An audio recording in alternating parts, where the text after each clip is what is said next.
La historia de un transmigrante en la rama principal de Hyuga 91. Ikari, siempre aguda y observadora, captó sutilezas en la introducción de Hiruzen sobre el rol y las capacidades de Minato. Comprendió que el impresionante dominio de Minato de la técnica Flying Raijin aún no había alcanzado el pináculo de velocidad y versatilidad representado en la serie original. Para Ikari estaba claro que la competencia actual de Minato con el jutsu era principalmente adecuada para el transporte de larga distancia y probablemente estaba más limitada por su mayor tiempo de lanzamiento en términos de breves escenarios de combate. Ikari comprendió los matices entre el uso de la técnica Flying Raijin por parte de Minato y Tobirama. Si bien las fórmulas de Minato fueron diseñadas para una mayor eficiencia de chakra, compensando su menor reserva de chakra en comparación con Tobirama, la verdadera ventaja radicaba en la excepcional velocidad de reacción y los reflejos de Minato.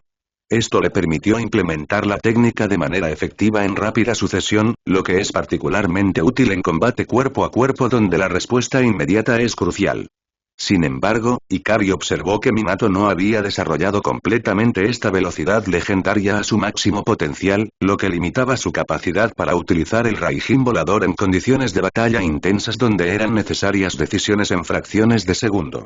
Sin embargo, para la teletransportación de larga distancia, donde un retraso de un segundo o más era intrascendente, la versión de Minato del jutsu ya era muy efectiva, demostrando sus fortalezas únicas a pesar de las áreas que necesitaban mejoras.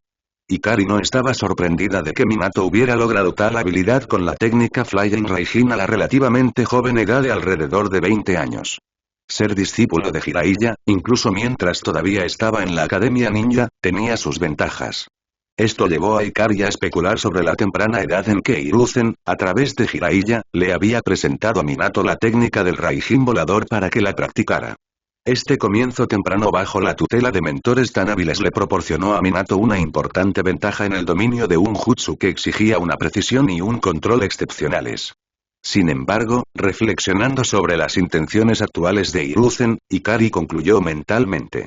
Probablemente quiere permitirle entrenar más duro ahora para dominar por completo el Raijin volador, entre otras cosas. Es por eso que no los envió a los frentes para ayudar a Jiraiya o Orochimaru, por ejemplo, el modo sabio, Raijin volador, Rasengan y posiblemente incluso más en esta línea de tiempo. Es un problema verdaderamente preocupante, sería mejor si pudiera eliminarlo de alguna manera antes de que alcance su máximo potencial. Con un brillo frío, reconociendo las implicaciones del crecimiento de Minato, Ikari lo consideró el desafío futuro más significativo dentro de Konoha de la facción del Hokage debido a su talento. A pesar de sus reservas sobre la visión idealista de Minato, Ikari nunca subestimó su fuerza y su talento como shinobi. Reconoció el potencial excepcional de Minato y creyó que si Minato no hubiera tenido un final prematuro durante su mejor momento en la serie original, sus habilidades podrían haberse desarrollado aún más. Al igual que los otros miembros de alto rango de la facción anti-Hokage, Ikari veía a Minato como la amenaza futura más importante para sus planes, un shinobi con el potencial de igualar y superar a Hiruzen. Además, Ikari consideró que la probabilidad de que Minato saliera de la influencia y la sombra de Hiruzen era escasa. Al observar con qué rapidez Hiruzen retomó el mando durante el ataque de 9 colas y después de la muerte de Minato, parecía como si Hiruzen nunca hubiera cedido realmente la posición de Hokage a Minato. Esta transición sin problemas podría atribuirse al breve liderazgo de Minato, que posiblemente no le dio tiempo suficiente para afirmar plenamente su independencia. Por otra parte, Ikari se preguntó si Minato, con su enfoque menos visionario, no habría visto el problema de permanecer bajo la influencia de Hiruzen. Aunque Ikari no estaba seguro de las perspectivas de Minato sobre el liderazgo y la autonomía, una cosa estaba clarísima para él. Minato poseía un inmenso potencial como shinobi. Sin embargo, Ikari concluyó que era probable que ese potencial se mantuviera dentro de la esfera de influencia de Hiruzen y sería muy tonto suponer lo contrario. Ikari nunca bajó la guardia con respecto a la facción del Hokage, a pesar de que, según su conocimiento, en este mundo existían amenazas mucho mayores. Comprendió que, más o menos, todavía era la facción del Hokage la que tenía la posición dominante dentro del marco de Konoha en la actualidad en comparación con su facción. Era solo que la brecha se redujo con el estallido de misterioso poder del patriarca en otro nivel. Mientras tanto, en el salón, Kusina, al enterarse de que podrían llamarla para luchar y prestar su fuerza a los esfuerzos de la aldea, reaccionó con un espíritu ardiente y se sintió emocionada. Si bien comprendía los riesgos, especialmente como Jinchuriki, su principal preocupación era la seguridad y el bienestar de Konoha. Kusina se sentía profundamente orgullosa de que la consideraran un recurso valioso en tiempos de necesidad, dispuesta a hacer lo que fuera necesario para proteger su hogar y a sus seres queridos. Hasta ahora, sus misiones habían sido verdaderamente escasas, por no hablar de ir a un verdadero campo de batalla. Y lo que lo hacía todo aún mejor y más positivo era que Minato no necesitaba ir solo a ningún lado y que ella incluso podía acompañarlo. Por eso, en ese momento miró a Hiruzen con gratitud. Se comprometió a intentar comprender y entrenar aún más duro la herencia y las habilidades únicas de su clan, que su difunta abuela, que pertenecía al clan Uzumaki, le había dejado. Al enterarse de su nuevo puesto como líder de la división de ataque sorpresa y rescate, Minato aceptó el papel con un comportamiento humilde pero decidido. Al comprender la gravedad de la responsabilidad que recaía sobre él, sintió un renovado sentido de propósito.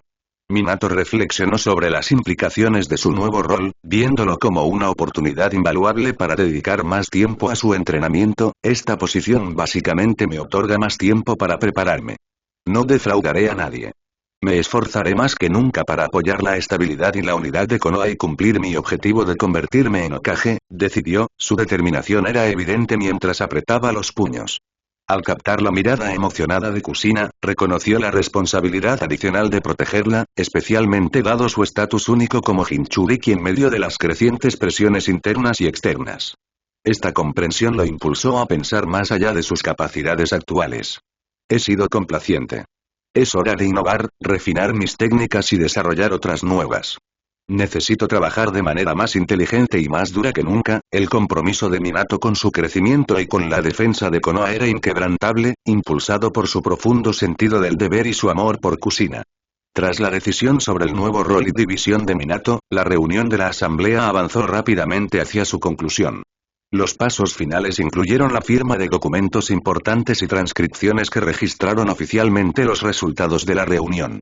Cada líder y participante estampó metódicamente sus firmas, formalizando los compromisos y estrategias que se habían acordado. Hubo breves intercambios de palabras de despedida, una mezcla de reconocimientos formales y sentimientos más personales que reflejaban la gravedad de la situación que enfrentaba Konoha y la unidad necesaria para abordarla. Una vez concluidas estas formalidades, la atmósfera en la sala, aunque todavía cargada de una sensación de urgencia, empezó a relajarse. Los líderes y los participantes, tras haber tomado decisiones críticas para el futuro de la aldea, se prepararon para abandonar el espacio clandestino que había albergado sus deliberaciones. Uno por uno, salieron del salón de reuniones subterráneo, una cámara secreta oculta bajo la icónica roca Hokage. Salir de los confines tenuemente iluminados hacia el brillo de las calles de Konoha marcó una transición de regreso al mundo cotidiano, pero cada uno llevaba consigo el peso de las decisiones tomadas y las tareas por delante. La luz de las calles del pueblo parecía darles la bienvenida, un recordatorio del hogar que habían jurado proteger y servir. Al final del día, esto reforzó su determinación mientras partían para cumplir con sus respectivas tareas. Mientras los miembros Hyuga y Uchiha salían de la reunión uno al lado del otro, con el resto de la facción anti-Hokage cerca, Hirayoshi habló. Su comportamiento no había cambiado antes de la reunión. Sakumo-san, nos comunicaremos más tarde. Felicitaciones por los resultados de esta reunión. Extrañamente, solo se dirigió a Sakumo por su nombre, tal vez por su estatus o porque era el único que estaba a punto de hablar por su clan en ese momento en que el Hokage los presionaba. Aún nos queda mucho por procesar internamente luego de regresar a nuestros clanes. Nos comunicaremos con ustedes más tarde. Por ahora, separémonos, afirmó, indicando la necesidad de reflexión y planificación estratégica dentro de los confines de sus propios clanes. Ikari, Takumi, Yashi y los demás miembros del clan Hyuga cercanos asintieron en comprensión, listos para deliberar sobre los resultados de la reunión y sus implicaciones. Mientras tanto, el resto de la facción anti-Hokage se sintió incómodo al considerar la parte anterior de la reunión. Antes de que Hirayoshi demostrara su poder, había habido una notable falta de apoyo a la propuesta del clan Hyuga, particularmente por parte del clan Uchiha, que primero había asegurado sus demandas y luego dejó de defender los intereses de los Hyuga. Esta inacción previa ahora arrojó una sombra de incomodidad, especialmente entre los Uchiha, quienes reconocieron la posible ruptura que su postura anterior podría haber causado. Sin embargo, la decisión de Hyuga de no detenerse en esas tensiones pasadas y, en cambio, centrarse en la coordinación y la estrategia futuras alivió al grupo.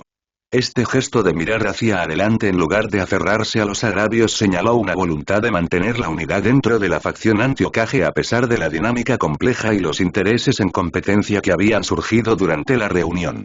Los miembros del clan Uchiha se encontraron atrapados entre sentimientos conflictivos tras la inesperada demostración de poder de Hirayoshi.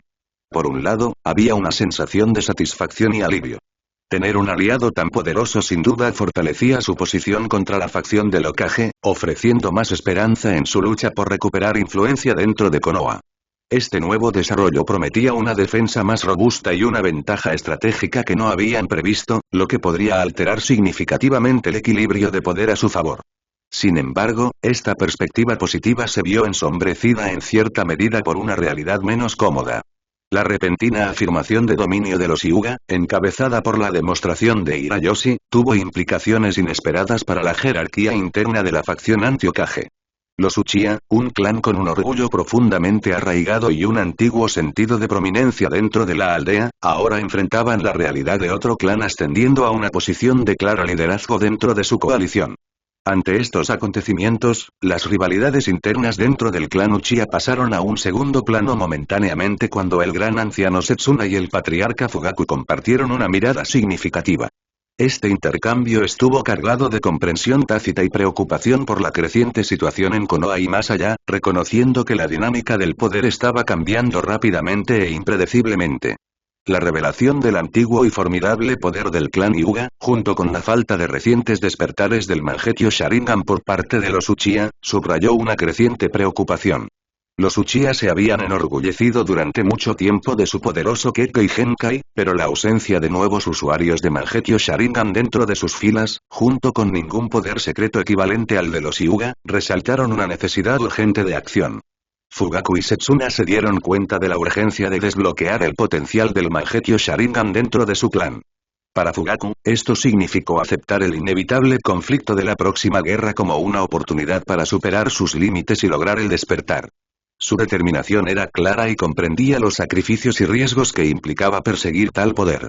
Setsuna, por otro lado, vio a su nieta Kiyomi como otro faro de esperanza para el resurgimiento del clan.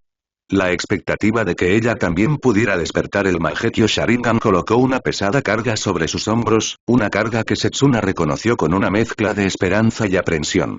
Su preocupación por el bienestar de Kiyomi añadió una capa de complejidad a su determinación, reflejando los riesgos personales involucrados en la búsqueda de poder del clan.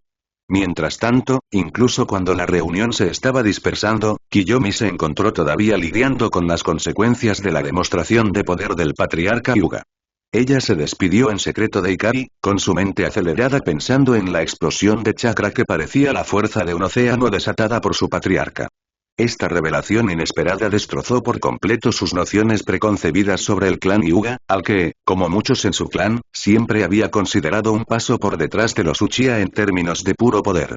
La realidad de que los Hyuga poseían una fuerza secreta tan profunda, capaz de doblegar a la facción del Hokage a su voluntad de intimidarlos durante una asamblea tan amplia, no tenía precedentes. Kiyomi reflexionó sobre este momento como un cambio histórico en la dinámica del poder dentro de Konoha. Por primera vez, un importante clan shinobi aprovechó su poder oculto con un efecto tan dramático que alteró fundamentalmente el panorama político de la aldea. Esta constatación desató una mezcla de emociones en Kiyomi. Asombro ante las capacidades ocultas de Hyuga, una reevaluación de su comprensión de la dinámica de su aldea y un nuevo sentido de competencia. Una vez de regreso en el recinto del clan Hyuga, la urgencia del próximo conflicto pasó al frente de sus actividades. El patriarca, comprendiendo la importancia del frente oriental y sus desafíos, asignó a Yashi, Ikari y Takumi la tarea de profundizar en las estrategias y preparativos para la guerra. Destacó la importancia de que estos debates se realicen de forma aislada para simular los procesos de toma de decisiones que enfrentarían en el campo de batalla, perfeccionando así su perspicacia táctica en un entorno más controlado. Para facilitar estas conversaciones cruciales, el trío se encontró en un entorno sereno dentro de la residencia del patriarca. Rodeados por la tranquilidad de un amplio jardín, se reunieron alrededor de una elegante mesa. La atmósfera tranquila contrastaba marcadamente con la gravedad de su tarea. Se eligió este entorno por su ambiente tranquilo, que ayudará a los participantes a permanecer concentrados en las complejas e importantes discusiones que se avecinan. El objetivo era claro. explorar y debatir en profundidad diversas estrategias, posibles escenarios y sus implicaciones para el papel de los Hyuga en el frente oriental. Este aislamiento inicial les permitiría diseñar una estrategia de base sólida, que luego podrían refinar y adaptar en base a consultas más amplias durante las próximas reuniones del Consejo Hyuga. La conversación se profundizó y abordó el contexto más amplio de las posibilidades de Konoha en la inminente guerra. Yashi aportó una perspectiva estratégica a la discusión. Konoha es la aldea con el poder relativo más fuerte de todo el mundo. Controla aproximadamente el 40% de las fuerzas shinobi del mundo, por lo tanto, debería ser más del doble de fuerte que cualquier otra gran aldea shinobi en promedio, afirmó, destacando las formidables capacidades marciales de la aldea. Continuó estableciendo paralelismos con la posición económica de la aldea. De manera similar, su nación asociada, la Tierra del Fuego, está posicionada de manera similar en términos de poder económico y población. Esta declaración destacó la relación simbiótica entre la fuerza militar de Konoha y la solidez económica de la Tierra del Fuego, sugiriendo que los esfuerzos de guerra de la aldea estaban respaldados por recursos significativos y profundidad estratégica. La voz de Yashi tenía una gravedad que subrayaba los desafíos sin precedentes que enfrentaba Konoha. Normalmente, incluso en la derrota, el gran poder de Konoha ha protegido su propia existencia de toda amenaza. Nuestras pérdidas se limitaron a intereses, nunca a nuestra supervivencia. Pero el panorama ha cambiado drásticamente esta vez, explicó, haciendo alusión a las terribles circunstancias que se cernían sobre sus cabezas. Profundizó aún más en la situación estratégica. Las otras grandes aldeas shinobi encontradas, sin excepciones, están preparadas para movilizar la mayoría de sus fuerzas contra nosotros. Nos quedamos completamente solos sin aliados entre las grandes aldeas shinobi, y nuestra estrategia habitual de dividir y conquistar ha tropezado, ya que todos se sintieron atraídos por el olor de la vulnerabilidad en medio de nuestra discordia interna. La mirada de Yashi se encontró con la de Yashi y Takumi, transmitiendo la solemnidad de sus siguientes palabras. Para nosotros tres, esta guerra marca nuestro debut en un escenario así, pero tiene el peso de ser posiblemente nuestro acto final. Estamos al borde de lo que podría ser la guerra mundial más brutal de la historia. Takumi, el más experimentado entre ellos, luego agregó una visión estratégica a la discusión, ofreciendo una pizca de optimismo en su terrible perspectiva. Lo único bueno es que nuestra facción ha logrado ganar la lucha por los frentes Suna y Kiri, contra el más débil y el segundo más débil de los pueblos ninja. Esto debería, en teoría, presentarnos un campo de batalla algo menos desafiante, señaló, reconociendo la ventaja estratégica que su facción tenía en el esfuerzo bélico general. Sin embargo, Takumi se apresuró a moderar este optimismo con una dosis de realismo. Pero, si la otra facción sufre una derrota total en sus frentes, igualmente significaría un desastre para todos nosotros. Una derrota en cualquier frente es una pérdida para Konoha en su conjunto y podría afectar gravemente nuestra posición general en la guerra, por lo tanto, debemos esperar un equilibrio en el que enfrenten reveses pero no pierdan por completo. Es un equilibrio delicado, pero esencial para mantener nuestra fortaleza y posición general, no me preocuparía por ellos. Creo que podrían resistir por un tiempo. La unidad de Minato probablemente será muy utilizada en sus frentes. Y también tengo el presentimiento de que el propio Minato se volverá considerablemente más fuerte durante esta guerra. Además, Shinsuke, Danzo y sus organizaciones probablemente no se ocuparán de esas operaciones encubiertas a tiempo completo. Podrían entrar y ayudar. Todavía no sabemos el alcance del poder de Kushina como Jinchuriki, ya que nunca se esforzó al máximo en el pasado, creo que podrían aguantar hasta que logremos asegurar victorias contra nuestros oponentes. Ese sería el escenario ideal. Nosotros ganamos a nuestros oponentes mientras ellos luchan con sus oponentes, y luego los ayudamos a ganar también, obteniendo todos los méritos para nosotros, intervino Ikari. Ikari, con su amplio conocimiento de la guerra en este mundo, comprendió los matices estratégicos que regían el despliegue de las fuerzas shinobi en tiempos de conflicto como este. Habiendo estudiado la dinámica de la guerra desde una edad temprana, era muy consciente de que ninguna aldea oculta podía permitirse el lujo de comprometer a todos sus shinobi en el frente. Una parte significativa de sus fuerzas siempre tenían que quedarse atrás para la defensa, dispersas dentro de sus propios países. Esta estrategia fue crucial en un mundo donde un solo Jonin podía causar estragos en las poblaciones civiles, asesinar daimyos y nobles y causar una destrucción generalizada. A pesar de los acuerdos existentes destinados a prevenir tales ataques, la realidad de la guerra a menudo vio que estas reglas se doblaban o se rompían. Como resultado, las aldeas tuvieron que mantener un equilibrio delicado, manteniendo algunos shinobi en su aldea y estacionando shinobi en todo su país y en lugares importantes para disuadir o responder a las infiltraciones y ataques enemigos. Por lo tanto, no era tan extraño que Hiruzen mantuviera algunas de sus fuerzas más cercanas allí, pero era extraño que hubiera tantas de ellas. Es por eso que Ikari teorizó que es una táctica utilizada por él para decir que están dentro del país del fuego y a Megakure, pero probablemente también se mueven y ayudan a sus propios frentes por completo, lo cual era mejor que no se publicitara tanto. Después de todo, el papel de Anbu y Root es generalmente no pelear ese tipo de batallas frontales y generalmente deberían trabajar más por los intereses colectivos de toda la aldea, no solo dos divisiones. Lo que realmente sorprendió a Ikari al comparar la naturaleza de la guerra en este mundo con la de su vida anterior en la Tierra fue la escala en la que se desarrollaban los conflictos. En su existencia pasada, las guerras se caracterizaban por la movilización de millones de personas, aprovechando la tecnología y la gran cantidad de personas en campos de batalla vastos y abiertos. Sin embargo, aquí la dinámica era completamente diferente. Los conflictos en este mundo shinobi se definían por enfrentamientos que involucraban a relativamente pocos individuos, pero sumamente poderosos. Enterarse de que su propio frente estaría formado por poco más de 1000 shinobi fue una revelación para Ikari, que contrastaba marcadamente con los ejércitos masivos de su vida anterior. En este mundo se priorizaban las habilidades de los shinobi sobrehumanos, que podían alterar el curso de las batallas solo con sus habilidades. La guerra aquí se inclinaba hacia el sigilo y la estrategia, siendo las tácticas de guerrilla, las emboscadas y los ataques precisos y dirigidos la norma. El énfasis no estaba puesto en la superioridad numérica, sino en el despliegue estratégico de estos hábiles guerreros, cada uno capaz de hazañas que superaban con creces a las de cualquier soldado común. Este enfoque del conflicto, que favorecía enfrentamientos de menor escala pero de gran impacto, subrayaba la naturaleza única de la guerra shinobi y el papel fundamental que desempeñaba el poder individual a la hora de decidir los resultados.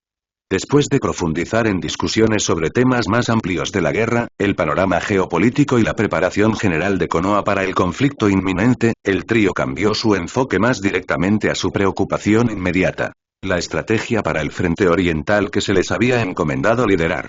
Para facilitar esta planificación estratégica detallada, extendieron un mapa sobre la mesa, complementado con figuras que representaban tropas, terreno y ubicaciones clave.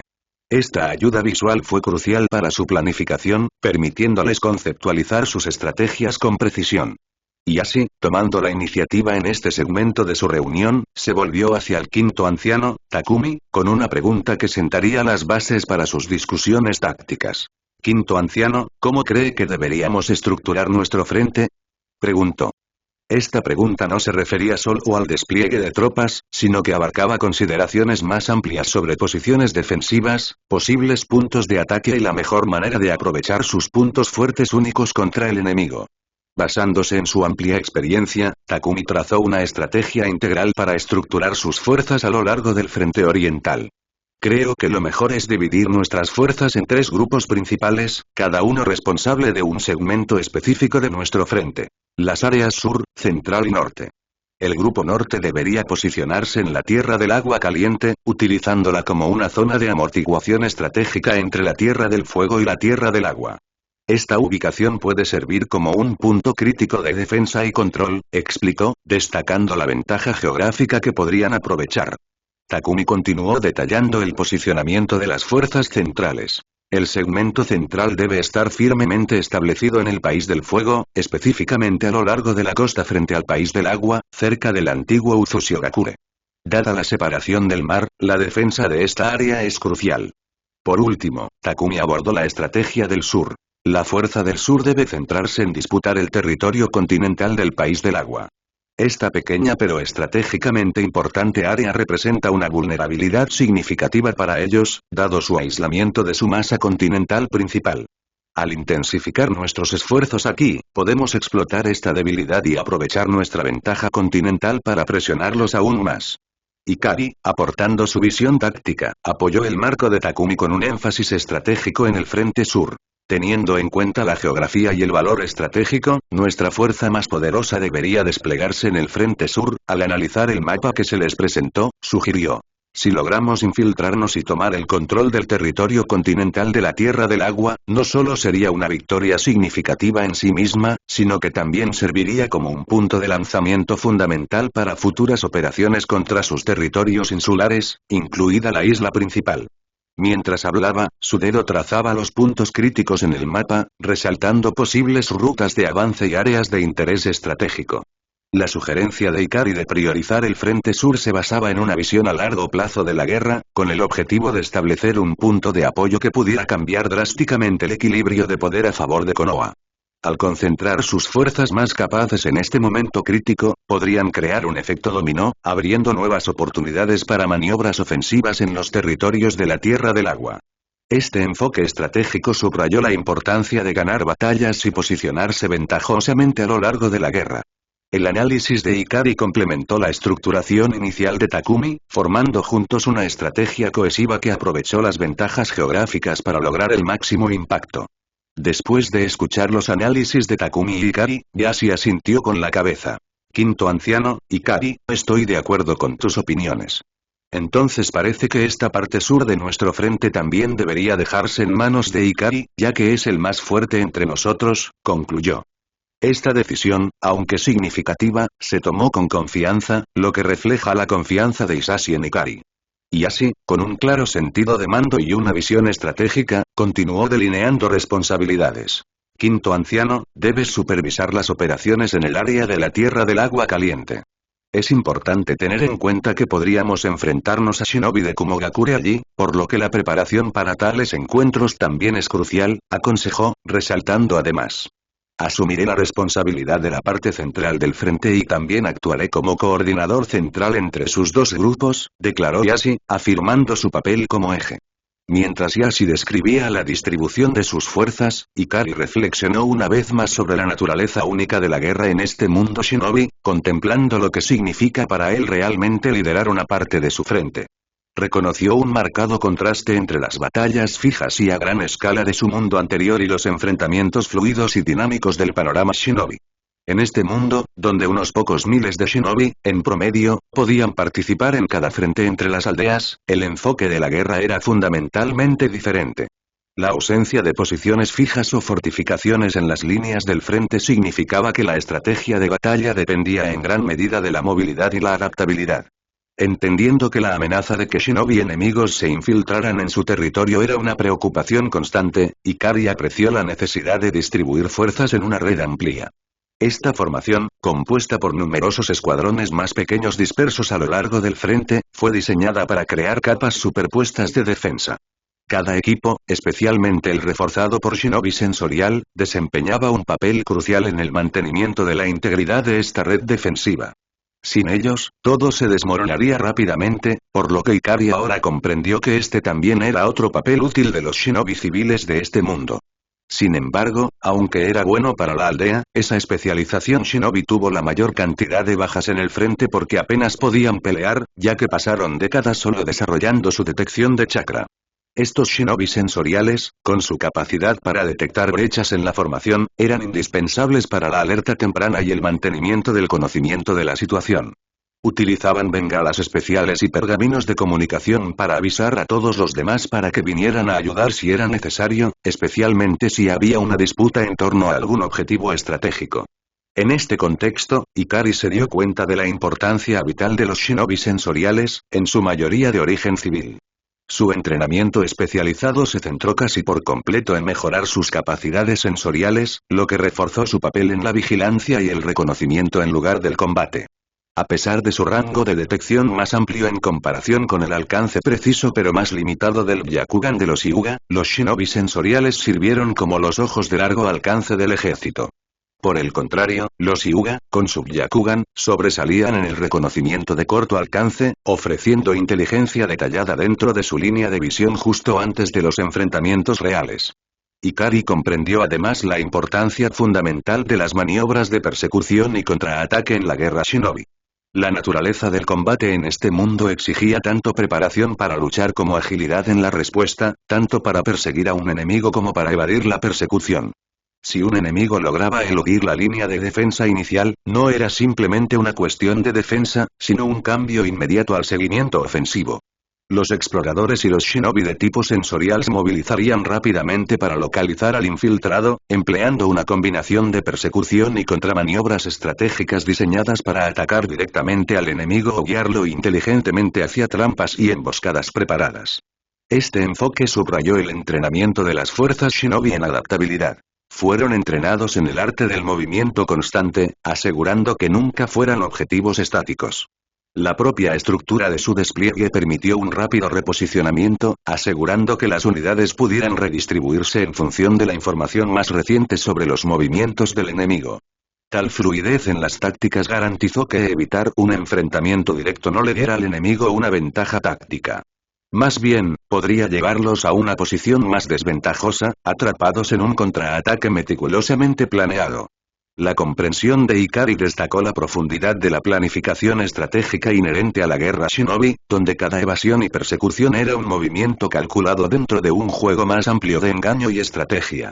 El énfasis en la movilidad, la vigilancia y el uso estratégico del terreno y de las capacidades sensoriales pintaban un panorama de un campo de batalla en constante cambio, donde las victorias se conseguían no solo con la fuerza bruta, sino con astucia, agilidad y el uso inteligente de los recursos y del terreno en beneficio propio.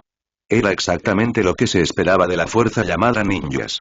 En el análisis de Ikari, las capacidades únicas del jutsu de teletransportación de Minato jugaron un papel fundamental a la hora de alterar las tácticas tradicionales de guerra shinobi. El dominio que Minato tenía del Raijin volador hizo que las líneas y estrategias de combate convencionales fueran prácticamente irrelevantes para él. Con la capacidad de aparecer y atacar en cualquier lugar a voluntad, podía eludir las defensas enemigas y controlar el flujo de la batalla, cambiando el rumbo a favor de Konoha aparentemente sin ayuda de nadie durante esta tercera guerra mundial ninja en la historia original. Al reconocer esto, Ikari vio una necesidad urgente de establecer y asegurar méritos y gloria para su facción antes de que Minato pudiera desarrollar y utilizar completamente su teletransportación a su máximo potencial. Entonces ustedes dos también se convertirán en los vicecomandantes de nuestras divisiones, Yashi luego comenzó a definir aún más los roles dentro de su marco estratégico. Luego procedió a detallar la estructura de otros roles de liderazgo dentro de su frente a lo largo de la cadena de mando. Nombró a Tsume Inuzuka, Shibuya Burame, Ryosuke Gecko e Isamu Sumi como líderes en sus respectivas áreas, aprovechando las fortalezas y habilidades únicas de sus clanes en la guerra. Mientras tanto, los shinobi restantes del pequeño clan de su facción fueron al frente Suna de los Uchiha.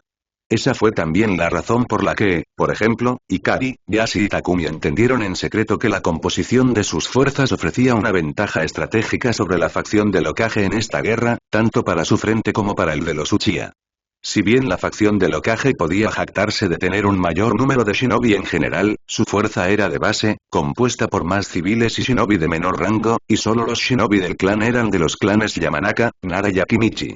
Esta discrepancia en la distribución del poder, especialmente en términos del número de Jonin, fue un factor crítico que el trío creía que podría usarse para inclinar las probabilidades a su favor durante esta guerra, afortunadamente, y por eso planearon incluso intentar influir en los otros frentes más tarde. Unas semanas más tarde, mientras Konoha intensificaba sus preparativos para la guerra mundial en un esfuerzo de movilización de proporciones históricas, tuvo lugar una reunión clandestina en lo profundo de uno de los lugares más notorios de la aldea. El campo de entrenamiento 44, más conocido como el Bosque de la Muerte, era famoso por su terreno peligroso, repleto de flora y fauna gigantescas y a menudo venenosas. Esto lo convertía en un lugar ideal para mantener secretos ocultos a las miradas indiscretas. Debajo del engañoso caos del Bosque de la Muerte, un laberinto de pasillos oscuros y espeluznantes conduce a un centro de investigación altamente confidencial. Esta instalación, operada bajo el mando de Orochimaru, fue utilizada para una variedad de experimentos secretos, formando el núcleo de su recién establecida división semisecreta. El laboratorio estaba formado por sus asistentes de confianza, que trabajaban diligentemente en proyectos de investigación avanzados lejos de la luz del día. Sin embargo, el secreto de esta instalación se extendió aún más. Sin que el Hokage lo supiera y oculto a todos los registros oficiales, un pasadizo subterráneo oculto conectaba el centro de investigación oculto de Orochimaru directamente con la sede de la raíz de Danzo, ubicada en lo profundo de una de las partes de la montaña de la Roca del Hokage. Dentro de la montaña de Roca del Hokage, un poco más cerca de la aldea, estaba el cuartel general más elegante de Anbu, que estaba conectado al edificio Hokage. Fue dentro de este corredor oscuro que Orochimaru y Danzo eligieron encontrarse, lejos de las miradas vigilantes de sus aliados y enemigos por igual. La voz de Danzo tenía un dejo de ironía mientras se dirigía a Orochimaru en el secreto poco iluminado de su sala de reuniones. Es una lástima, básicamente acabas de establecer esta nueva instalación por completo, y ahora tienes que ir a la guerra de inmediato sin utilizarla por completo. Orochimaru, siempre sereno y calculador, dejó que una leve sonrisa se dibujara en sus labios en respuesta al comentario de Danzo. Bueno, la instalación no depende completamente de mi presencia. Me he asegurado de que cuente con investigadores competentes y el profesor también ha prometido más apoyo que nunca, dijo con una leve sonrisa de complicidad. Luego se inclinó ligeramente hacia adelante, bajando la voz, agregando una capa de gravedad a sus palabras. Y para ser honesto, es incluso mejor que algunas de las partes más peligrosas de mi investigación, como el secuestro y la experimentación humana, que se llevan a cabo fuera de Konoha, especialmente durante tiempos tan políticamente sensibles. La expresión de Orochimaru tenía entonces un matiz de malevolencia mientras continuaba describiendo sus planes, sus ojos brillaban con la perspectiva de expandir su investigación bajo el manto de la guerra. Y no solo eso, además, el propio maestro ha accedido de forma encubierta a ese tipo de experimentos e incluso me ayudará, siempre que se realicen fuera de Konoha. Por lo tanto, planeo establecer un centro de investigación secreto similar en Kusagakure, que también servirá como centro de comando para el frente occidental que estoy liderando. Si todo va bien para nosotros, hizo una pausa, las sombras de la habitación parecieron profundizarse a su alrededor mientras hablaba, ya tenemos la tierra de la lluvia casi asegurada para ser neutral o amistosa durante esta guerra, lo que significa que la vecina hierba será todo el centro de nuestro enfoque para mi división. Entonces, si puedo cimentar nuestro control sobre Kusagakure durante la guerra rápidamente, proporcionaría el escenario perfecto para las partes secretas y ambiguas de mi investigación junto con la mayor parte de la investigación que aún se realiza aquí abiertamente. Es algo así como una pareja hecha en el cielo, dijo, su voz baja y mezclada con un matiz siniestro. Esta revelación reveló no solo su mente estratégica sino también su voluntad de explotar el caos de la guerra para promover sus ambiciones, ampliando los límites de la ética en pos de sus inescrutables objetivos. Danzo respondió entonces, con su voz baja y persuasiva mientras veía una oportunidad de profundizar su participación en las actividades clandestinas de Orochimaru por alguna razón, establecer un sistema así en un territorio extranjero ciertamente no será una tarea fácil, reconoció, con un tono que sugería la gravedad de la empresa. ¿Por qué no dejas que yo y mi país te ayudemos? Somos perfectos para eso, ofreció Danzo, entrecerrando los ojos ligeramente mientras proponía su participación. Hiruzen puede concederte permisos o fondos, pero realmente podemos ayudarte con todo sobre el terreno para ponerlo en marcha. La mirada de Orochimaru se agudizó, su instinto de cautela y cálculo se hizo presente cuando se refirió a la oferta anterior de Danzo. La leve y siniestra sonrisa se desvaneció en una expresión más cautelosa. ¿Y qué quieres a cambio, Danzo? Preguntó lentamente, con un tono de sospecha en la voz. Sus ojos entrecerrados y serpenteantes estudiaron a Danzo con atención, tratando de discernir las verdaderas intenciones detrás de la generosa propuesta. La postura de Danzo se abrió mientras hablaba, gesticulando con los brazos abiertos, con el objetivo de transmitir sinceridad y apertura en su propuesta. Solo quiero una cooperación sincera contigo, continuó, con voz firme y aparentemente honesta, quiero establecer la instalación de investigación extranjera de Roth justo donde tú también construyes la tuya. Y quiero que cooperemos sinceramente en el futuro. Expuso su visión para su colaboración, hablando de beneficio mutuo y objetivos compartidos. Te ayudaré con la investigación que te encargó Hiruzen, en términos de conseguir todo lo que necesitas y todo lo demás. A cambio, me ayudarás con algunos de mis propios proyectos de investigación, principalmente relacionados con ese jutsu que también has explorado anteriormente y sobre el que finalmente logré obtener información de Hiruzen, Danzo explicó, haciendo referencia a una técnica específica que siempre despertó su interés, una que Orochimaru había probado antes. Solo necesito algunas de tus observaciones iniciales escritas de lo que descubriste, y luego ayuda ocasional en Kusagakure para mis investigadores, añadió, especificando la naturaleza de la ayuda que esperaba de Orochimaru. El tono de Danzo era sincero, con el objetivo de tranquilizar a Orochimaru y decirle que sus intenciones se centraban en la colaboración en lugar del control.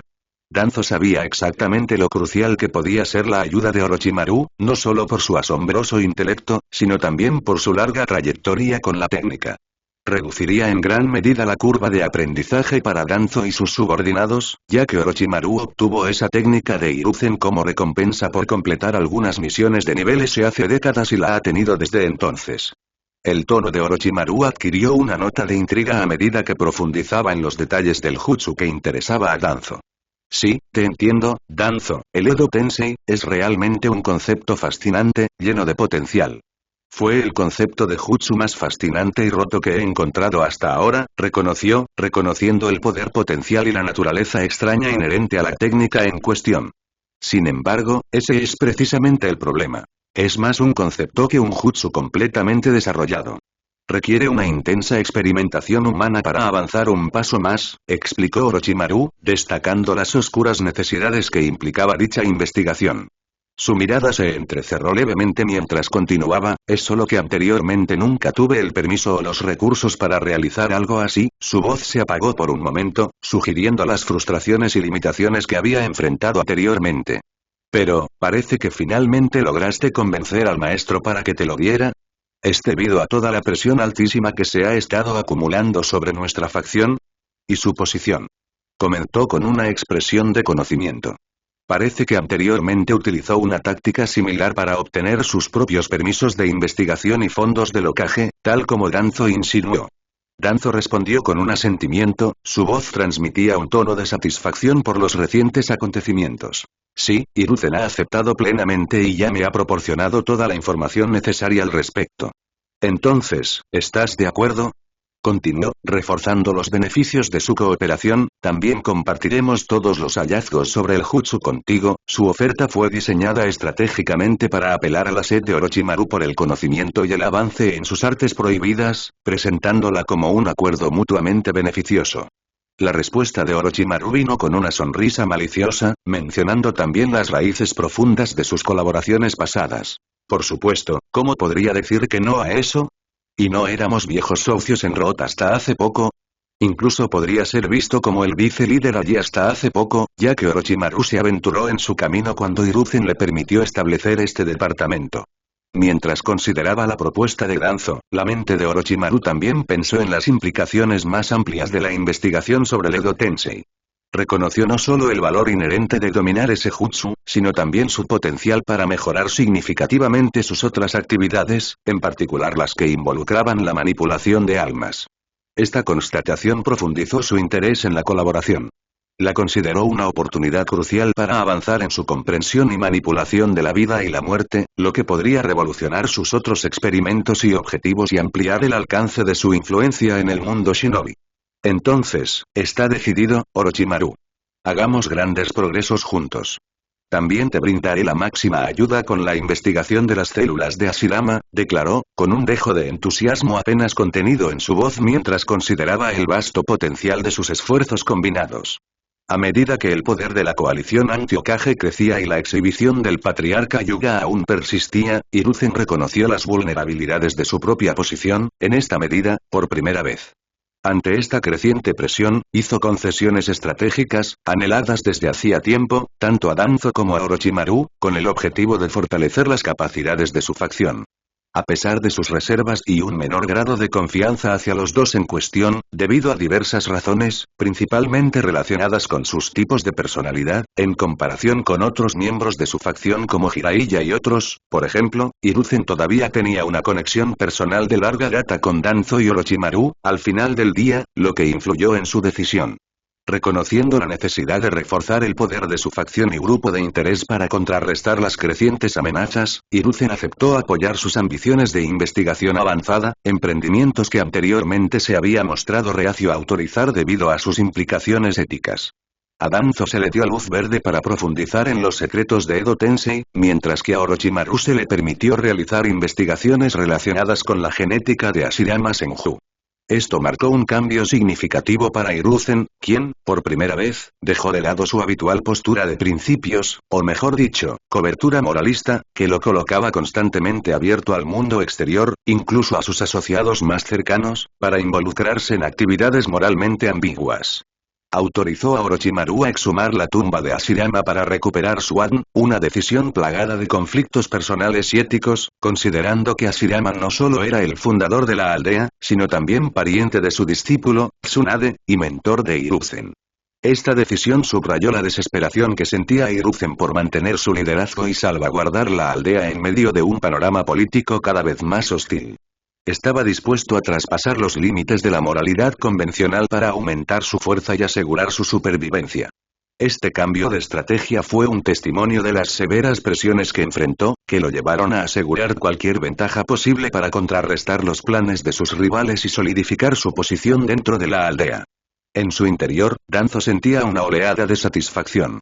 Ya estaba planeando movilizar los recursos de Root, con la intención de impulsar a su personal a trabajar incansablemente, día y noche, para refinar y mejorar la técnica Edo Tensei más allá de su diseño original e inicial de Tobirama lo antes posible para que fuera útil a tiempo antes de que Konoha pereciera a manos de sus enemigos, en su opinión. Danzo era muy consciente y estaba familiarizado con las limitaciones actuales del jutsu. Su ligera impracticabilidad en la batalla, la fuerza reducida de los shinobi invocados en comparación con cuando estaban realmente vivos y la restricción de solo poder invocar a un shinobi. Sin embargo, imaginó un futuro en el que se superarían estas deficiencias, transformando a Edo Tensei en una formidable herramienta de guerra y control. Si se domina con éxito, este jutsu podría ser mi boleto a un poder incomparable, pensó Danzo. Su mente estratégica ya estaba planeando las aplicaciones de una herramienta tan poderosa. A diferencia de las complejas manipulaciones biológicas involucradas con las células de Hashirama, Edo Tensei era un jutsu, una técnica arraigada en los aspectos místicos y marciales del mundo shinobi, áreas en las que Danzo sentía un dominio seguro. Esta confianza reforzó su compromiso con el proyecto, impulsado por la creencia de que dominar este jutsu no solo consolidaría su poder personal, sino que también lo ayudaría a derrotar a todos los enemigos internos de la aldea y asegurar una ventaja significativa para su aldea en términos de posicionamiento global, preparándola para su gran objetivo de conquistar todas las demás aldeas. Danzo era muy consciente de que Hiruzen no había comprendido plenamente el enorme potencial del jutsu Edo Tensei.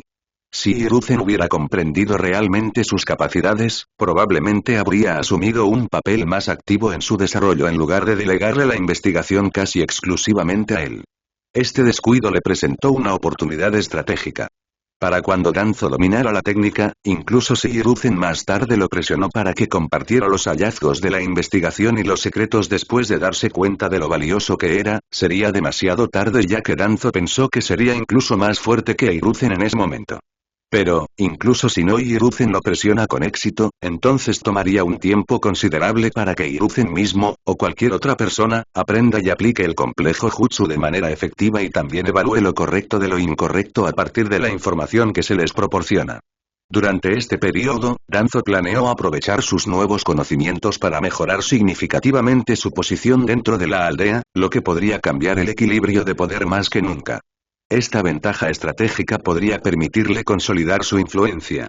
La mente de Danzo ya estaba corriendo hacia futuras posibilidades mientras consideraba las implicaciones más amplias de su colaboración con Orochimaru. Si todo va según lo planeado, incluso podría obtener algunas de esas células Senju trasplantadas en mí, en una fecha posterior, después de que la investigación y los avances tecnológicos terminen, eso realmente me haría intocable entonces, reflexionó para sí mismo, sus pensamientos teñidos de optimismo y un toque de astucia. Eso también le iría muy bien y le permitiría convocar a más shinobi bajo su mando durante las peleas con el Edo Tensei. Sin embargo, el breve momento de satisfacción de Danzo se vio rápidamente socavado por el intenso escrutinio y la propuesta directa de Orochimaru. Inclinándose hacia adelante, con un comportamiento que era una calculada mezcla de sinceridad y previsión estratégica, Orochimaru se dirigió a él directamente. Danzo, ¿no podrías empezar a buscar la manera de adquirir el Byakugan o el Sharingan Kekkei Genkai lo antes posible con tu organización? O mejor dicho, ¿cuándo planeas hacerlo? Eres un experto en esos asuntos, a diferencia de mí, y además, mi papel en esta guerra me limita, dijo, en voz baja pero convincente, y supongo que no necesito explicar la urgencia de esta solicitud a alguien que comprendes, conociéndote, probablemente ya estés al tanto, no es que hayas tenido alguna reserva sobre esos dos clanes antes, pero ahora tienes incluso más razones que nunca para actuar con valentía, continuó, sus palabras subrayadas con un tono serio, es evidente en este punto que estos linajes no solo son son poderosos sino que tienen las claves para una fuerza inimaginable. Están llenos de misterios extraños y aparentemente interminables cuanto más pienso en todo lo que creía saber hasta ahora recientemente. En este mundo shinobi, todo se trata de linajes, hay límites claros que no se pueden cruzar sin importar tu nivel de intelecto o la técnica única que poseas. Todo lo demás, todos los jutsus que he aprendido, palidecen en comparación con el poder puro exhibido por el patriarca Hyuga, sin mencionar el poder legendario de Hashirama y Madara registrado en los registros históricos. Esta es la nueva comprensión a la que llegué. Orochimaru hizo una breve pausa, asegurándose de que sus siguientes palabras se entendieran claramente. Por lo tanto, si esperas que comparta los frutos de mi dura investigación sobre las células Senju de manera discreta, sin la autorización del maestro, ya que probablemente no lo obtendrías de él, tendrás que ofrecerme algo de valor comparable a cambio, como cualquiera de esos ojos únicos. Tenga en cuenta que estoy seguro de que en este momento no hay muchas personas con mi nivel de conocimientos científicos, por no hablar de que ahora me dedico a eso a tiempo completo. Por eso sé lo que valgo. Poderosos poderes de linaje por poderosos poderes de linaje, ese es un intercambio justo. Esto no es negociable, su mirada penetrante, cortando cualquier pretensión mientras lo exponía. Su expresión era particularmente codiciosa y envidiosa todo el tiempo que mencionó los asuntos de linaje de esos grandes clanes shinobi. Danzo respondió con un tono de comprensión pragmática, reconociendo las complejidades involucradas en cumplir la solicitud de Orochimaru. Incluso yo reconozco el formidable desafío de adquirir Byakugan, particularmente ahora. La rama principal de los Hyuga se mantiene al margen de la guerra, con solo 3 miembros participando, y el patriarca Hyuga permanece en Konoha ahora para proteger a los demás. Es una tarea casi imposible, explicó, estableciendo expectativas realistas. Sin embargo, la expresión de Danzo cambió ligeramente mientras continuaba, revelando un destello de intención estratégica. En cuanto a los Uchiha, la situación podría ser más favorable. Hace tiempo que tengo interés en el Sharingan y me he estado preparando para una oportunidad como esta guerra para explorarlo más a fondo. Ya tengo algunas ideas sobre cómo proceder, reveló, insinuando los planes que ya estaban en marcha. Danzo entonces hizo una oferta específica, alineándose estrechamente con los intereses de Orochimaru. Si dominas con éxito esas células Hashirama para trasplante y estás dispuesto a trasplantármelas, podría proporcionarte un par de Sharingan. Si consigo uno, propuso. La oferta de Danzo reflejó un riesgo calculado y una profunda inversión en la dinámica de poder moldeada por el Kekkei Genkai, posicionando tanto a él como a Orochimaru en una ventaja potencial en el panorama shinobi más amplio. El tono de Danzo se tornó serio a medida que continuaba, exponiendo una visión estratégica más amplia que iba más allá de los meros intercambios transaccionales. Sin embargo, no hay necesidad de una relación tan condicional entre nosotros. Después de todo, estamos en el mismo barco. Ya deberías saber que Hiruzen recientemente decidió finalmente posicionar a Minato como su sucesor, creyendo que tiene más potencial que tú. En este punto, las relaciones personales y las personalidades son inútiles. Solo la fuerza importa para el bienestar general de nuestra facción, y es por eso que lo eligió al final como el próximo Hokage en lugar de ti aparentemente. Es bastante evidente que se ha encontrado con él muchas veces durante estos preparativos de guerra, casi todos los días, e incluso ha convencido a Jiraiya de llevar a Minato al monte Myoboku para entrenar en el modo sabio, y el dominio de Minato del Raijin volador también aumenta día a día. Pronto, podría eclipsarlo por completo sin posibilidad de un regreso en todas las áreas competitivas. Se inclinó más cerca y su voz se redujo a un susurro conspirativo. Si tu objetivo es hacerte más fuerte, tanto en términos de fuerza como de influencia, debemos unirnos. Además, te preferiría a ti como el próximo Hokage, no a Minato. Su idealismo y su indulgencia hacia los clanes mayores, así como las posibles amenazas externas, lo hacen demasiado amable para un papel tan complejo. Necesitamos a alguien con una visión más pragmática, alguien frío y calculador, como tú. Las palabras de Danzo fueron cuidadosamente elegidas, diseñadas para apelar a las ambiciones y temores de Orochimaru, forjando una alianza más profunda basada en objetivos compartidos y preocupaciones mutuas sobre el futuro liderazgo de Konoha. Las consideraciones estratégicas de Danzo también estaban profundamente influenciadas por su posición personal dentro de la jerarquía de la aldea.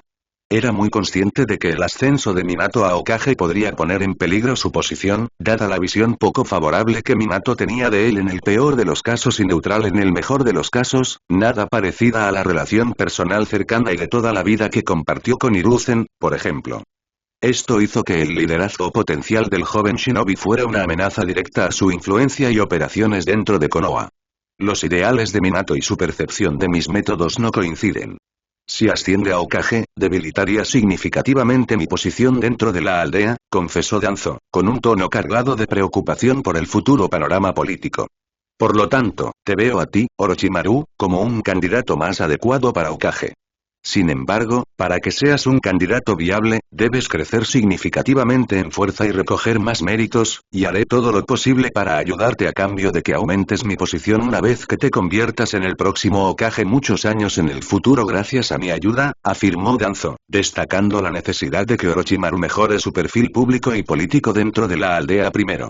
El plan de Danzo implicaba más que simplemente apoyar los esfuerzos de investigación actuales de Orochimaru. Requería elevar su estatus al de un héroe de guerra de su frente, capaz de ejercer tanto poder como influencia, un líder que eventualmente podría ser visto como un contendiente legítimo para Hokage después de que Hiruzen renunciara. Esto implicaba orquestar situaciones en las que Orochimaru pudiera demostrar sus capacidades y lealtad a la aldea, aumentando así su atractivo. Esta propuesta demostró que incluso dentro de una sola facción como la amplia facción de Hiruzen, había capas más profundas y vagas de divisiones internas y subfacciones. Cada miembro tenía sus propios objetivos y estrategias, lo que a menudo conducía a agendas conflictivas bajo la superficie. Los esfuerzos de Danzo por posicionar a Orochimaru como Hokage, en contraposición al apoyo actual de Hiruzen a Minato, pusieron de relieve estas complejas políticas internas. Demostraron que las alianzas dentro de la aldea no se basaban únicamente en objetivos compartidos, sino también en ambiciones individuales y maniobras tácticas. Muy bien, Danzo, dijo finalmente Orochimaru, con la voz teñida de una calma calculada. También acepto esta propuesta, pero en igualdad de condiciones. Avanzaremos juntos en esta aventura. Si Hiruzen ve más potencial en Minato por ahora, que lo haga. Se llevará una gran sorpresa más tarde. Pero tú, si apuestas bien en este momento, puedes lograr incluso más poder que el que tienes actualmente en la aldea. Sin embargo, después de decir eso, Orochimaru suspiró decepcionado por la elección de su maestro.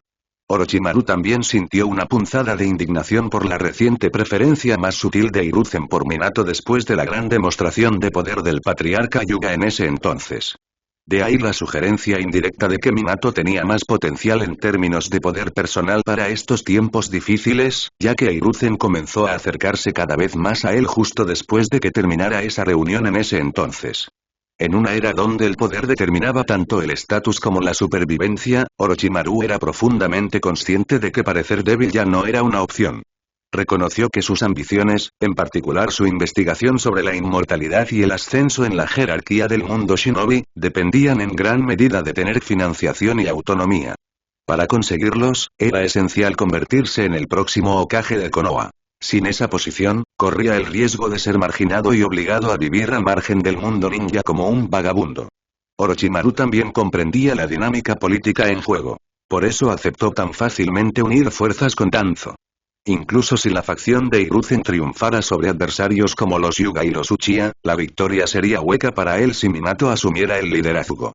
Bajo la probable supervisión más estricta de Minato, la controvertida investigación de Orochimaru podría detenerse por completo, lo que lo obligaría a rebelarse y vivir como un shinobi rebelde por el resto de su vida.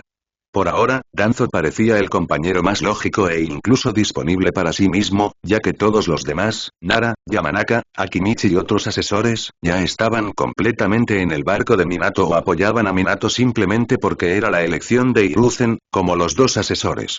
Esta reflexión impulsó a Orochimaru a profundizar en los detalles de su próxima investigación. Sabía que esto era crucial para todos sus objetivos e incluso para la supervivencia en este tipo de situación externa, mientras que la presión aumentaba tanto desde dentro como desde fuera de la aldea.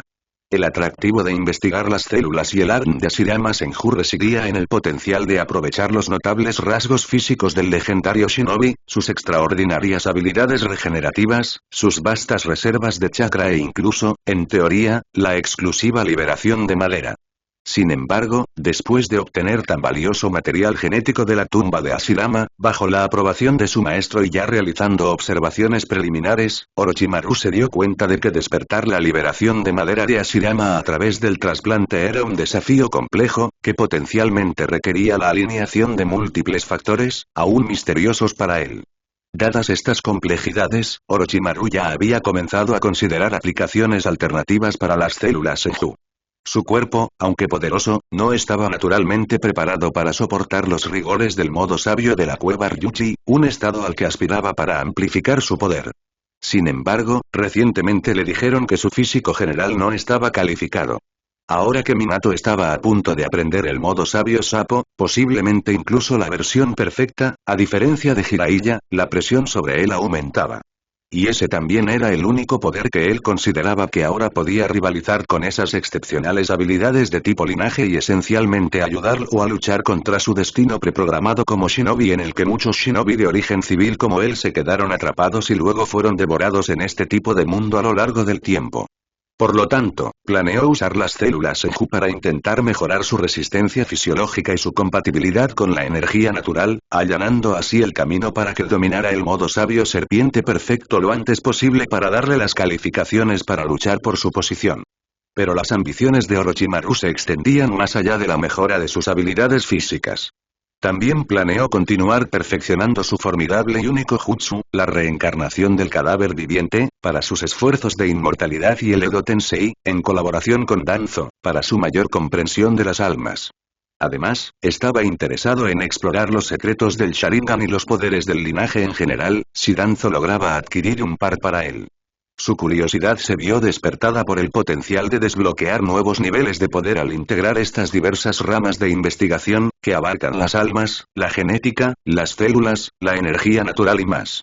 Recientemente, Orochimaru se sintió aún más intrigado por la posibilidad de crear una fusión sinérgica de estos diversos elementos, lo que podría conducir a avances sin precedentes en sus capacidades e influencia generales.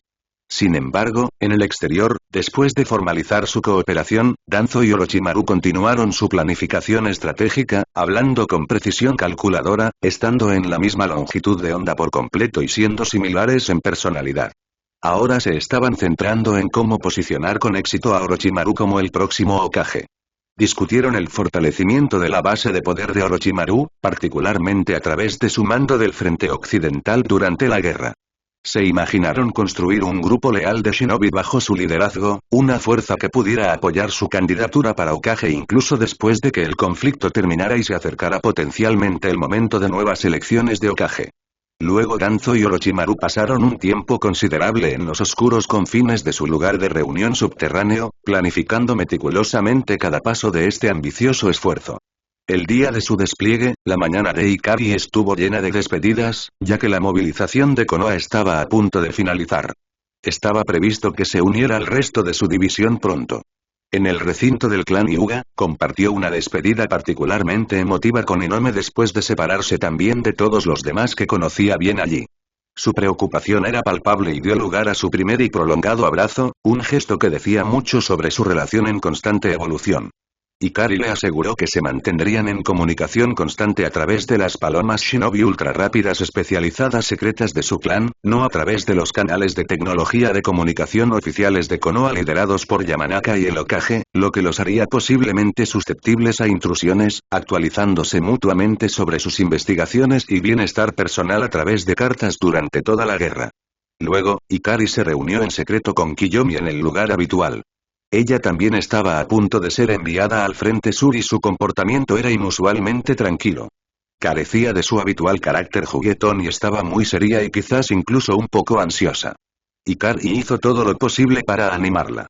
Primero, le dijo que confiaba en sus habilidades, que se desempeñaría bien y que no tenía de qué preocuparse. Luego, logró que se sonrojara y murmurara una respuesta antes de que se marchara apresuradamente. También le prometió que podría encontrar una manera de visitar su frente también, si surgiera la oportunidad. Todo salió bien con las operaciones de su propio frente mientras ella huía, lo que insinuaba un deseo de asegurarse de que sus caminos se cruzaran nuevamente pronto. Finalmente, Ikari visitó la residencia Ataque para despedirse de Sakumo y del joven Kakashi. Ikari, escucha con atención. Después de una conversación casual, Sakumo suspiró levemente y luego comenzó a impartir algo de sabiduría de su experiencia al participar en la guerra mundial shinobi anterior para Ikari, quien también se iba a una ahora, por lo que su voz, volviéndose baja y seria: Ikari, sé lo fuerte que te has vuelto, pero recuerda que, durante la guerra, también debes aprovechar a tus aliados. La guerra shinobi no se trata solo de la destreza individual, sino de la eficacia con la que puedes trabajar como parte de un equipo.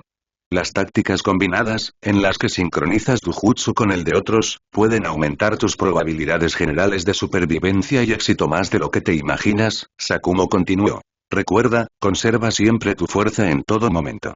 No desperdicies chakra en técnicas a gran escala a menos que sea absolutamente necesario, ya que podrías tener literalmente cientos de oponentes al mismo tiempo viniendo contra ti, uno tras otro, así que no importa cuán fuerte seas, podrías fallar simplemente debido al desgaste. También tengo experiencia de primera mano de esto. Los golpes de precisión a puntos vitales son a menudo más efectivos que el jutsu más llamativo. Nunca bajes la guardia. Incluso cuando la batalla parece ganada, los enemigos suelen volverse más peligrosos. Siempre debes estar preparado para un contraataque. Finalmente, ofreció un último consejo táctico. Y cuando ataquen, háganlo con fuerza y rapidez. Terminen la batalla antes de que el enemigo pueda reaccionar o recuperarse por completo. Las luchas prolongadas agotan los recursos y la moral. Las victorias rápidas a menudo salvan más vidas que las escaramuzas prolongadas. Sakumo agarró el hombro de Ikari y le dio un fuerte apretón. Usa estos principios sabiamente. No son solo tácticas. Son tu salvavidas. Mantente alerta y a salvo, Ikari-kun. Espero verte regresar con vida y traer más logros para nuestras ambiciones conjuntas. Ikari asintió con resolución, absorbiendo profundamente la sabiduría táctica de Sakumo. Gracias, Sakumo-san, dijo con firmeza, mantendré cada uno de estos principios en primer plano en mi mente. Tu consejo guiará mis acciones en el campo de batalla. También permaneceré alerta, vivo y bien en todo momento y trabajaré duro para lograr nuestros objetivos y regresar con noticias positivas para la causa en general. Mientras tanto, el joven Kakashi se quedó a un lado, con la atención fija en la conversación. Las sabias palabras de su padre resonaron profundamente en él, y cada principio se arraigó en su joven y agudamente. Aunque era solo un niño, la experiencia y las habilidades de Kakashi estaban más allá de su edad, y la aldea ya lo consideraba un shinobi de nivel Jonin. A pesar de sus formidables habilidades, Sakumo había decidido no permitir que Kakashi participara en la guerra, citando su corta edad como principal preocupación. Esta decisión dejó a Kakashi con una mezcla de frustración e indignación. Apretó los puños, sintiéndose marginado en un momento en el que creía que podía marcar una diferencia importante. Después de todo, Ikari era solo 3 o 4 años mayor que él y ya era uno de los comandantes principales designados de esta guerra en su frente. Después de asentirle a Ikari, Sakumo notó la actitud tensa de Kakashi y se dirigió a él con un tono severo y serio. Kakashi, aún no comprendes la verdadera y brutal naturaleza de la guerra. Tu fuerza actual, por impresionante que sea, especialmente para tu grupo de edad e incluso la primera de su tipo en la historia, para ser honesto, aún te convertiría en carne de cañón en esos campos de batalla. Incluso los Jonins más experimentados, mucho más viejos y experimentados, caen en masa durante guerras de esta magnitud. Y esta guerra, que será la de mayor escala en nuestra historia, es mucho más que simples batallas uno contra uno. Implica engaños, emboscadas y, a menudo, batallas en las que te superan en número 10-1, por ejemplo. La voz de Sakumo se suavizó un poco, pero su mensaje se mantuvo firme. Deberías estar agradecido de que no te estén movilizando como a otros niños de la academia de tu edad. En cambio, usa este tiempo para hacerte más fuerte. Luego hizo una promesa, añadiendo una condición a sus palabras. Si puedes alcanzar el nivel de fuerza Elite Jonin y considero que estás listo en los próximos años, y si esta guerra aún continúa, entonces te permitiré unirte a la lucha. La expresión de Sakumo era seria. Subrayó la importancia de estar preparado y maduro ante un conflicto de tal magnitud, con la esperanza de que sus palabras ayudaran a Kakashi a valorar su posición actual y centrarse en su crecimiento. Sin embargo, al notar la sutil mirada envidiosa de Kakashi hacia Ikari, Sakumo abordó directamente la preocupación tácita de su hijo. No te compares con Ikari. Su fuerza ya lo coloca entre los 10 mejores shinobi de esta aldea, lo que lo califica más que de sobra para las líneas del frente. Además, estará rodeado y protegido por los miembros de su clan, una ventaja que tú no tendrías, explicó Sakumo. Su tono era firme, con la intención de aclarar la situación y moderar la frustración de Kakashi. El camino de cada shinobi es diferente, Kakashi. Tu momento llegará, pero no es ahora. Concéntrate en tu entrenamiento y crecimiento conmigo aquí. Así es como realmente puedes prepararte para lo que viene, añadió, con la esperanza de dirigir la ambición de Kakashi hacia la preparación y la superación personal en lugar del resentimiento o la impaciencia. Mientras Hikari observaba a Sakumo interactuar con Kakashi, percibió una reticencia más profunda en la actitud de Sakumo hacia la guerra, probablemente derivada de experiencias pasadas o del trato poco favorable que había recibido por parte de los líderes de Konoha. Esto hizo que la falta de entusiasmo de Sakumo por regresar a la batalla fuera comprensible, incluso predecible. En opinión de Hikari, Sakumo parecía genuinamente más contento de quedarse en la seguridad de la propiedad de su clan, dedicándose a entrenar al joven Kakashi y preparándolo para los crecientes desafíos del mundo shinobi.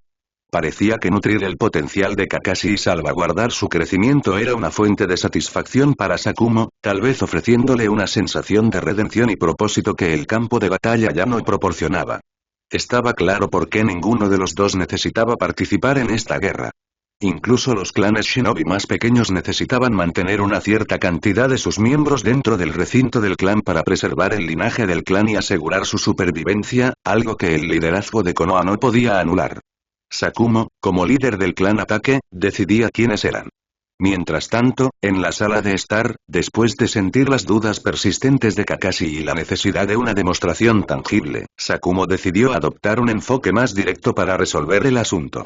Si aún no estás convencido, Kakashi, salgamos y veamos las habilidades de Hikari por nosotros mismos. De ahí las diferencias entre ustedes dos, sugirió Sakumo, liderando el camino con un tono de finalidad.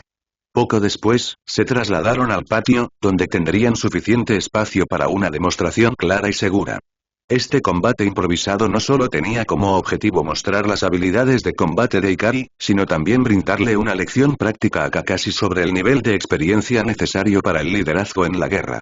Kakashi y Hikari se posicionaron uno frente al otro en el patio. La expresión de Kakashi era seria y le dijo a Hikari que no se contuviera. Agarrando su sable de chakra de luz blanca, se preparó, con los ojos enfocados y agudos. En ese momento, Hikari notó los sables de chakra de luz blanca sostenidos por Kakashi, pero también de manera similar en la espalda de Sakumo en todo momento.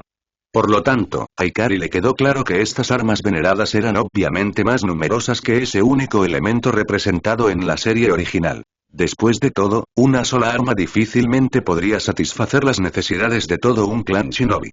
Cuando comenzó el combate, Kakashi se movió a una velocidad impresionante, demostrando su habilidad en la técnica básica Body Flicker combinada con el Samurai Step para una mayor movilidad. Sus movimientos y su manejo de la espada eran fluidos, lo que reflejaba su entrenamiento en el Kenjutsu básico del clan Ataque, que ejecutaba con precisión y habilidad.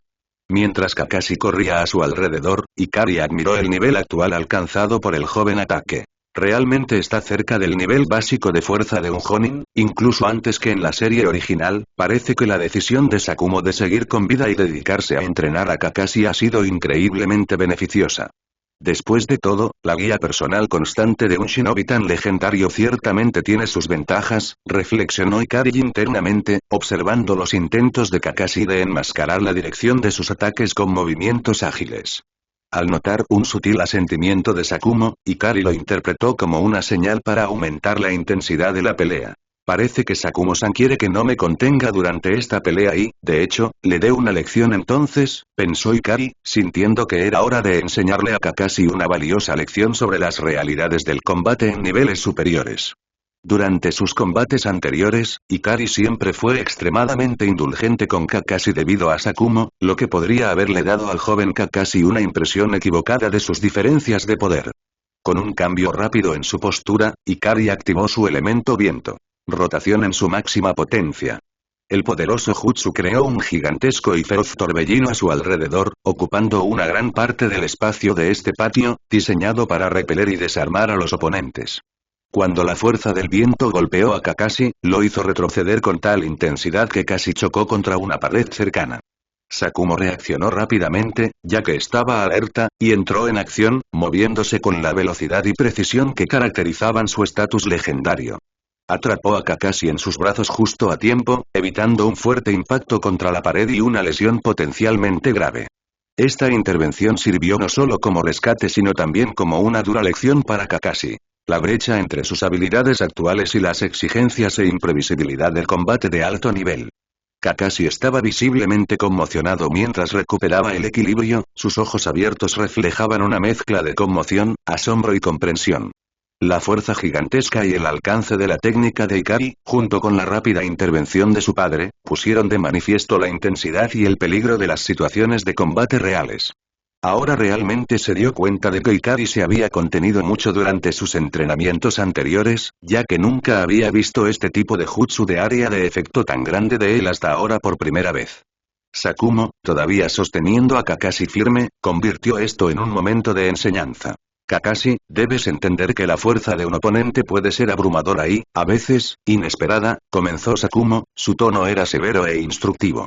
Hoy has experimentado en primera persona lo rápido que puede cambiar una batalla.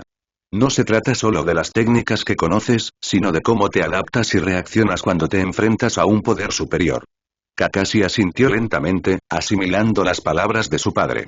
Es por eso que necesitas seguir entrenando y por eso no estás listo para el frente de guerra, continuó Sakumo, tienes una gran habilidad para tu edad, pero el campo de batalla exige más que solo habilidad.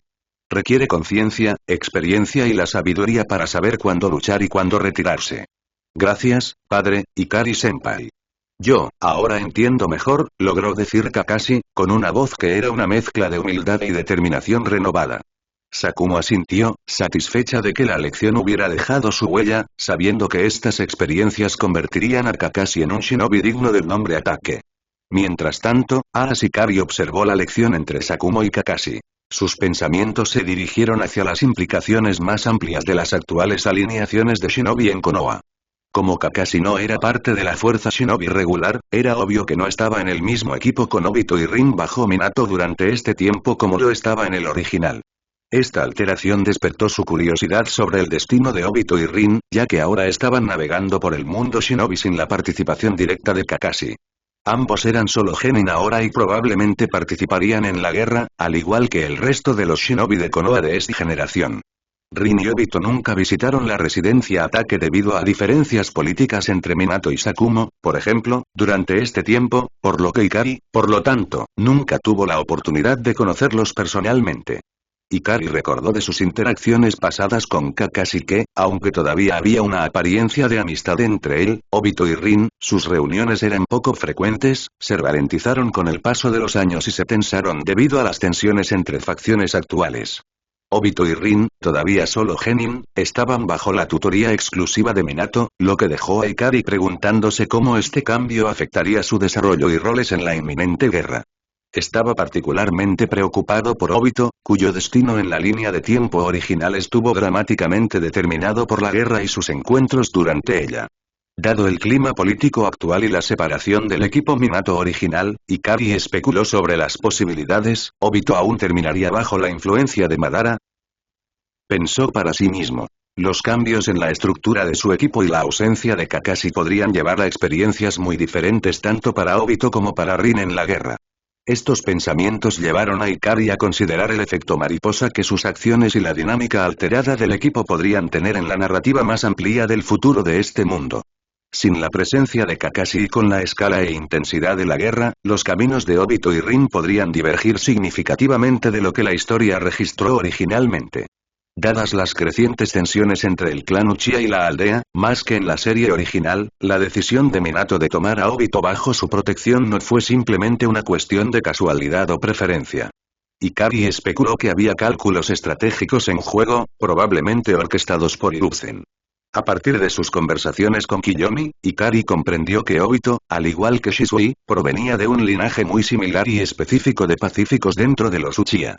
Hiruzen, al reconocer el potencial de convertir a Obito en una figura influyente dentro de los Uchiha, podría haber visto una oportunidad de dirigir sutilmente las futuras direcciones del clan.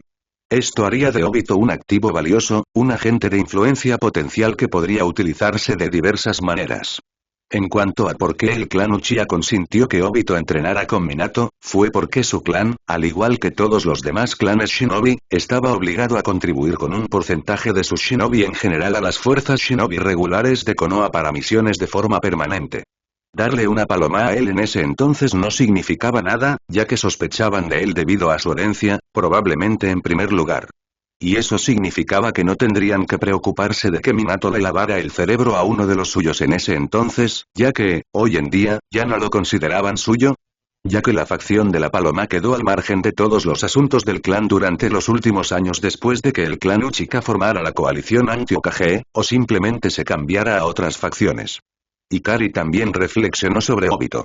En este universo, la ausencia de una fuerte amistad con Kakashi, combinada con el creciente ostracismo y acoso que probablemente enfrentó por parte de su propio clan, creó una dinámica significativamente más divisiva entre los Uchiha y otras aldeas. Las propias acciones de Ikari habían intensificado este conflicto en comparación con la serie original. Como resultado, algunos de los miembros del clan de Obito probablemente lo vieron como un traidor en lugar de solo un debilucho sin talento y de aspecto gracioso. En opinión de Ikari, estos factores hicieron que Obito dependiera emocionalmente de Rin aún más que antes. Esta mayor dependencia de ella creó una situación precaria, lo que hizo que Obito fuera aún más susceptible a la manipulación que en la historia original. En opinión de Ikari, estas circunstancias podrían facilitar que alguien como Madara explote las vulnerabilidades emocionales de Obito, ya que sabía que Obito probablemente era el objetivo perfecto de Madara. Después de todo, teóricamente, cuanto más amor tenía un miembro del clan Uchiha, más perturbación emocional podía generar si se transformaba en otra emoción negativa, creando ojos mucho más poderosos en el proceso. La inclinación de Madara por manipular a los miembros del clan Uchiha que se sentían marginados o agraviados estaba bien documentada, y el creciente aislamiento de Obito dentro de su clan y su dependencia de Rin para el apoyo emocional presentaron una tormenta perfecta para tal influencia. Para aumentar la complejidad, la alineación de Obito y Rin con la facción del Hokage significaba que era probable que fueran enviados a frentes alejados del Frente Suna controlado por los Uchiha o del suyo propio, por ejemplo, una vez que se tomara la decisión de enviar a esos jóvenes genins recién salidos de la academia. O tal vez incluso solo seguirían a Minato dentro de su recién creada división. Esta separación geográfica y operativa de la influencia del clan Uchiha colocó a Obito y Rin completamente fuera del alcance de Ikari, lo que hizo que fuera un desafío, si no imposible, para Ikari intervenir o proteger a Obito de una posible manipulación de Madara. Ikari estaba muy preocupada por esta situación. Con Obito y Rin enviados lejos de cualquier supervisión protectora y profundamente arraigados en entornos controlados por la facción del Hokage, la oportunidad de que Madara interviniera y manipulara a Obito sin control aumentó drásticamente. Ikari temía tener a un individuo tan poderoso en el bando contrario. Después de todo, debido a los objetivos fundamentales de Madara y Zetsu Negro, seguramente tendrían que enfrentarse en algún momento. Después de despedirse de Sakumo y Kakashi, Ikari se dirigió a través de la emblemática Roca Hokage, en dirección a las afueras de Konoha para reunirse con su equipo. Mientras caminaba, una sensación de arrepentimiento lo invadió. Deseaba que hubiera habido tiempo para una última pelea seria con Sakumo. Con el paso de los años, sus sesiones de entrenamiento habían evolucionado significativamente, llegando a un punto en el que Sakumo consideró que Ikari era lo suficientemente hábil para enfrentarlo cuando manejaba su legendaria espada corta, una muestra de gran respeto y reconocimiento de las habilidades de Ikari. Ikari siempre había considerado que estas intensas sesiones de entrenamiento y las instrucciones eran desafiantes y muy gratificantes. Lo llevaban al límite de sus habilidades y le permitían medir su progreso contra uno de los legendarios shinobi de Konoha. Recientemente, incluso había sentido un aumento notable en el poder de Sakumo. A pesar de ser ya uno de los ninjas más formidables de la aldea, Sakumo parecía haber encontrado una nueva reserva de fuerza, probablemente impulsada por una mezcla de determinación y la abundancia de tiempo que ahora dedicaba a refinar sus técnicas. Este crecimiento de las habilidades de Sakumo hizo que Ikari lamentara aún más no poder tener un último duelo antes de su partida. Un duelo así habría sido la manera perfecta de poner a prueba su preparación para las batallas que se avecinaban y de obtener más información de uno de los mejores que aún están vivos. Sin embargo, con las urgentes exigencias de la guerra y sus responsabilidades hacia su equipo, Ikari sabía que esos deseos personales debían dejarse de lado hoy. Con una respiración profunda, se concentró en el camino que tenía por delante, preparándose para los desafíos que enfrentaría a medida que se acercaba al punto de reunión donde lo esperaba su equipo. Toda la división no viajó de manera uniforme a su destino, sino que se dividió en muchos equipos más pequeños, uno de los cuales Ikari era el líder. Mientras Ikari avanzaba hacia el punto de encuentro de su equipo, su mente estaba ocupada elaborando estrategias sobre las implicaciones más amplias de la guerra y los objetivos a largo plazo de su facción dentro de Konoha. Era muy consciente de que la coalición anti-Hokage, a pesar de su fuerza y determinación, enfrentaba obstáculos significativos en su búsqueda de poder debido al firme control de Hiruzen sobre los intereses administrativos y comerciales de la aldea. Sin mencionar el control sobre el presupuesto de Konoha, recaudado a partir de impuestos y otras fuentes de ingresos internos, además de la asignación financiera del daimyo para Konoha y la posterior asignación de finanzas a varios clanes. Esa era otra gran ventaja que tenían los clanes de las facciones de Hiruzen sobre los demás clanes. Simplemente se les asignaba más dinero en secreto a través de varios canales, además de lo que se suponía que era el porcentaje igual para cada clan shinobi en función de su tamaño. Por lo tanto, con todas esas ventajas inherentes de arriba hacia abajo, el éxito de Sakumo al asegurar la posición de comandante Jonin fue una excepción más que la regla, una victoria rara en un panorama dominado por la facción del actual Hokage. Al comprender esto, Ikari reconoció que sus tácticas actuales de confrontación e intentos de arrebatar el control gradualmente eran inadecuadas e ineficientes. La coalición necesitaba un enfoque más decisivo. Una estrategia de arriba hacia abajo que implicaría derrocar a Hiruzen, instalar un líder dentro de sus filas como el próximo Hokage y luego hacer ajustes fáciles en los niveles inferiores de posiciones y finanzas. Todo se redujo de arriba a abajo en términos de los poderes ejecutivo, legislativo y judicial de Konoha, ya que Konoha en sí era una especie de ciudad-estado dirigida por una dictadura colectiva shinobi, en la impresión de Ikari. Sería inútil intentar conseguir influencia desde abajo. Si se quería cambiar las cosas y cambiar el statu quo al final del día, era necesario derrotar al dictador existente con fuerza, preferiblemente cinética. Este nuevo líder sería crucial para realinear las políticas y las estructuras de poder de Konoha a favor de su coalición. Todos los líderes de alto rango de su facción ya entendían que, más o menos, el punto de discordia era quién sería ese líder en ese momento. Una vez que lograron colocar a uno de los suyos al mando, pudieron comenzar el proceso de recuperar el terreno perdido y expandir su influencia, potencialmente revirtiendo las pérdidas que habían sufrido e incluso usurpando intereses de la facción de Hiruzen esta vez. Por ahora, la percepción pública entre muchos en la facción anti-Hokage era que Sakumo Atake sería la siguiente opción lógica para Hokage después de Hiruzen.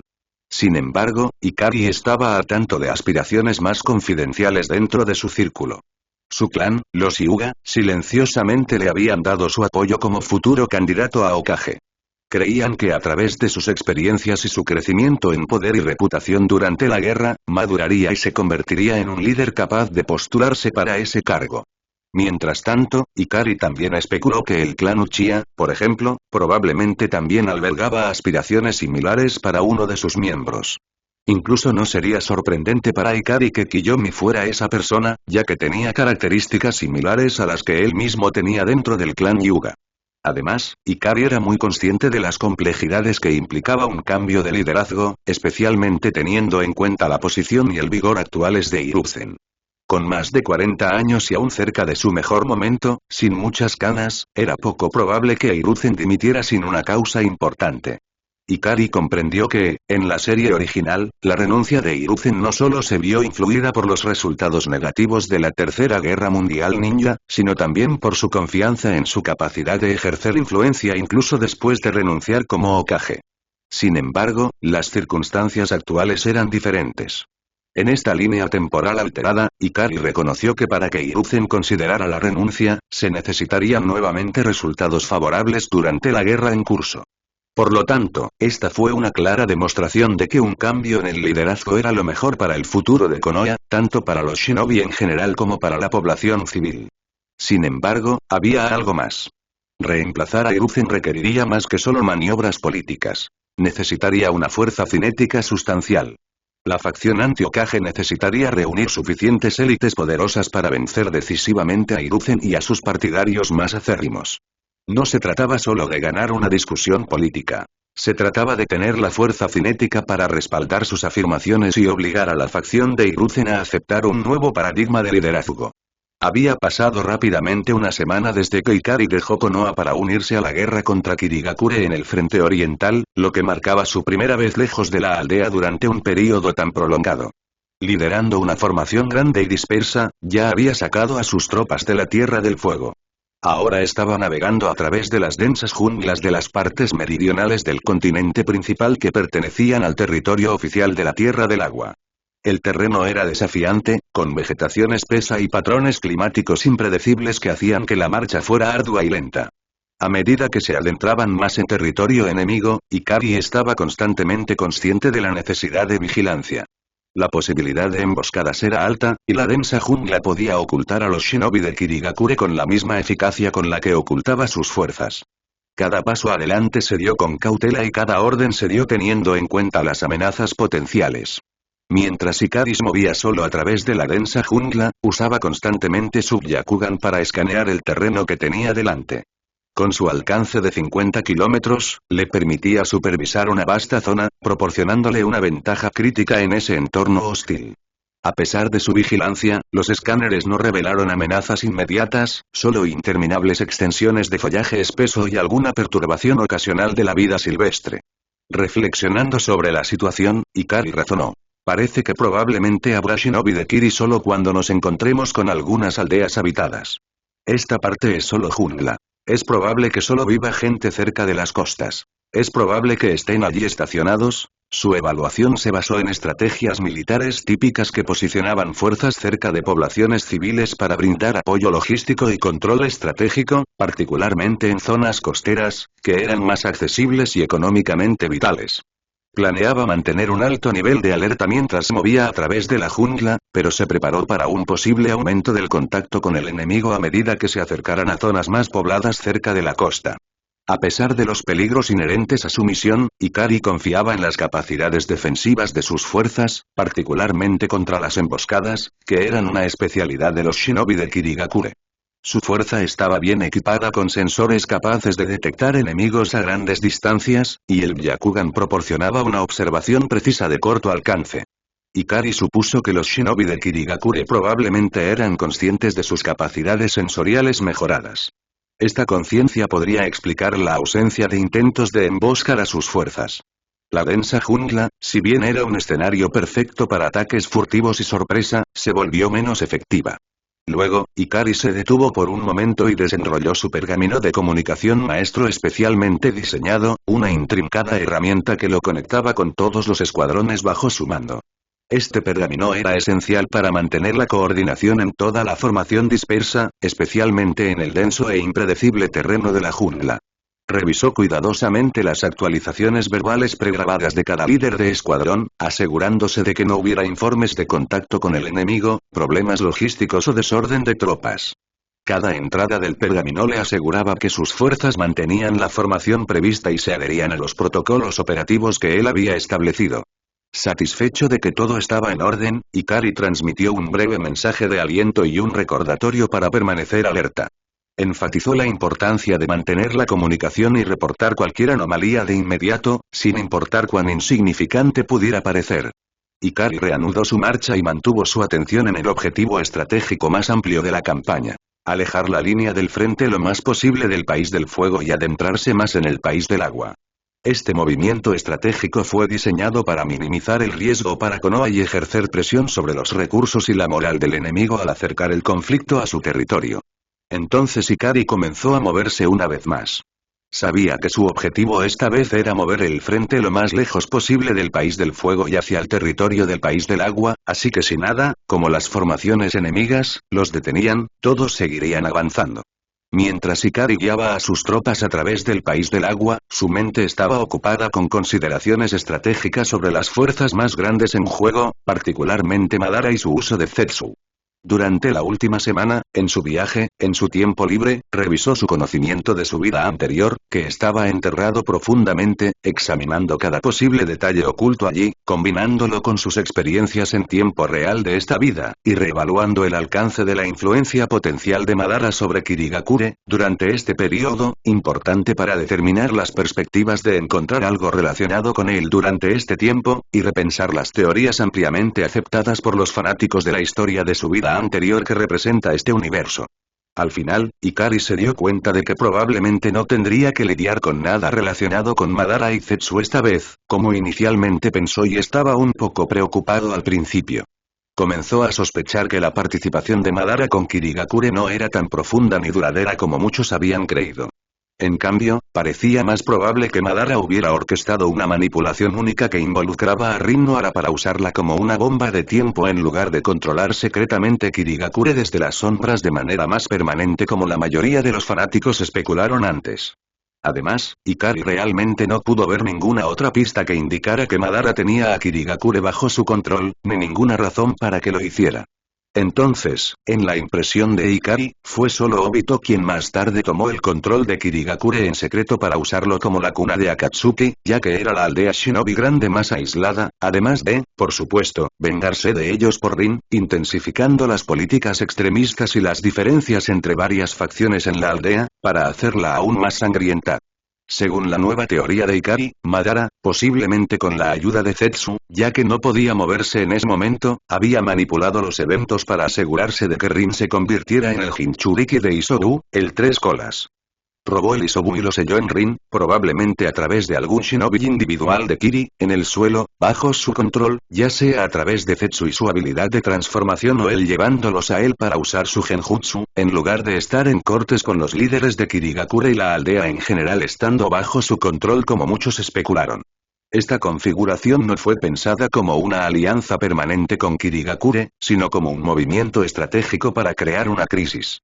La reacción de los shinobi de Kirigakure, que persiguieron a Rin para recuperar a Isobu, sugirió que desconocían los motivos más profundos de Madara y simplemente estaban reaccionando a la situación en cuestión.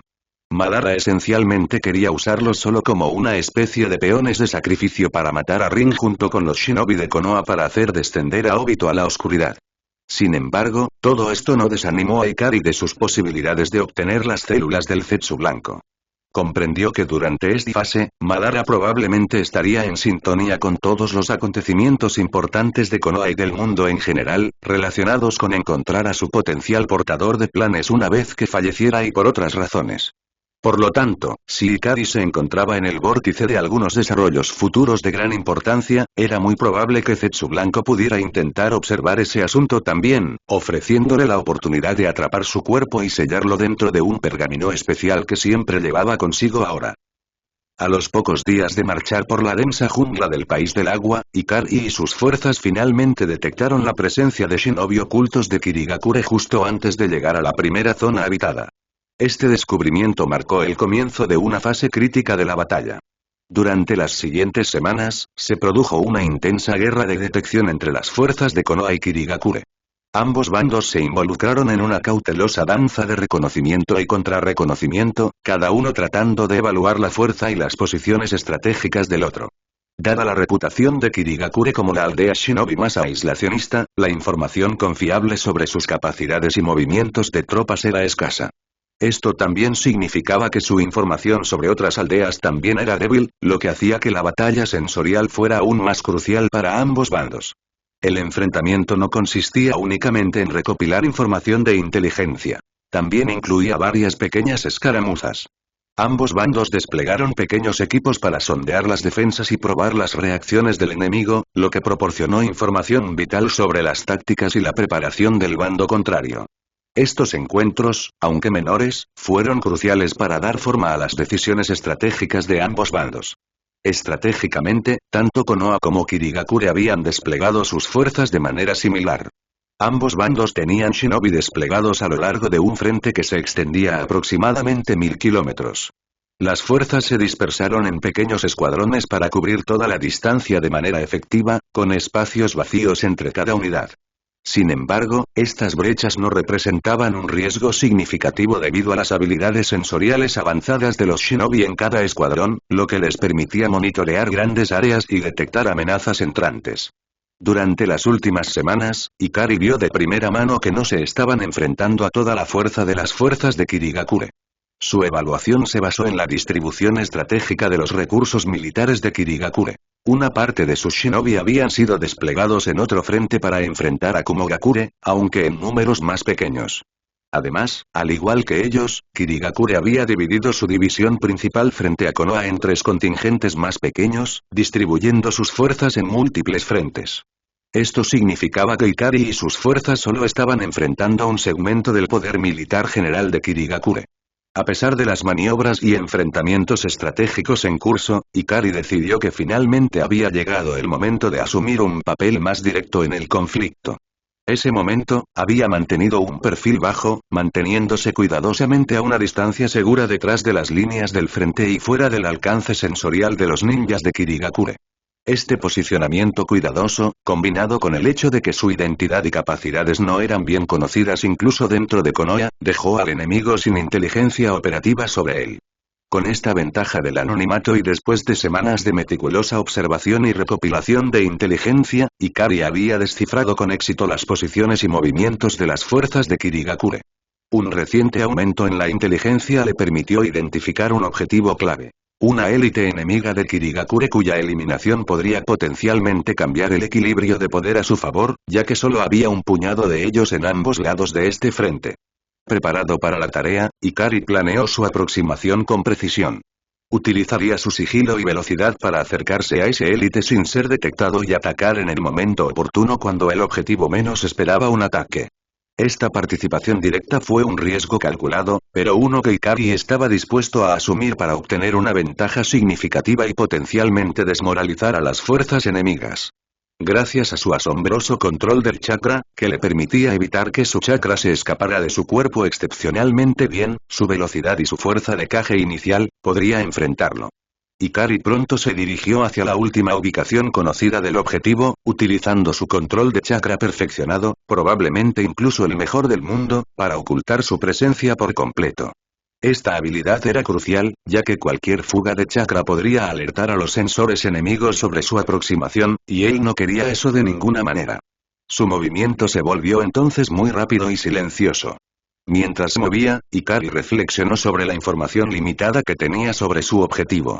Solo sabía que este shinobi de Kirigakure poseía reservas de chakra que indicaban que era un Jonin de élite y que operaba de manera algo independiente dentro de sus fuerzas, sirviendo como una especie de sublíder, similar al papel del propio Ikari. A pesar de los escasos detalles, Ikari confiaba en su capacidad de adaptarse sobre la marcha, ya que en general era un shinobi más avanzado.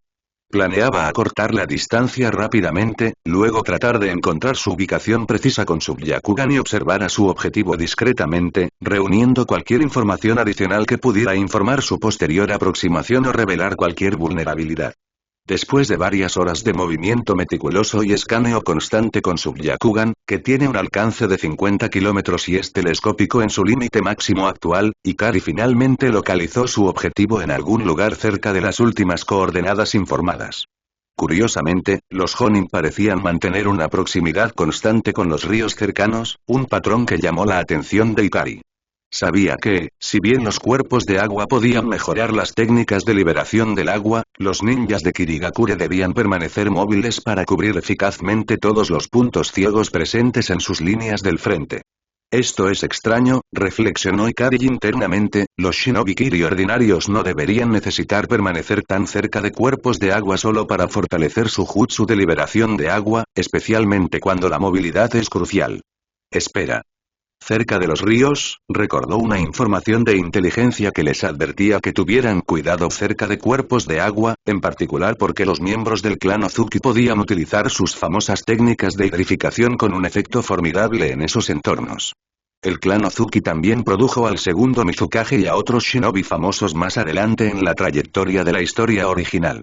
Al juntar estas observaciones, Ikari planteó la hipótesis de que su objetivo podría ser un miembro del famoso clan Ozuki, conocido por su capacidad de licuar sus cuerpos, lo que los hace excepcionalmente peligrosos cerca de varias fuentes de agua, y probablemente un miembro destacado debido a su posición de mando.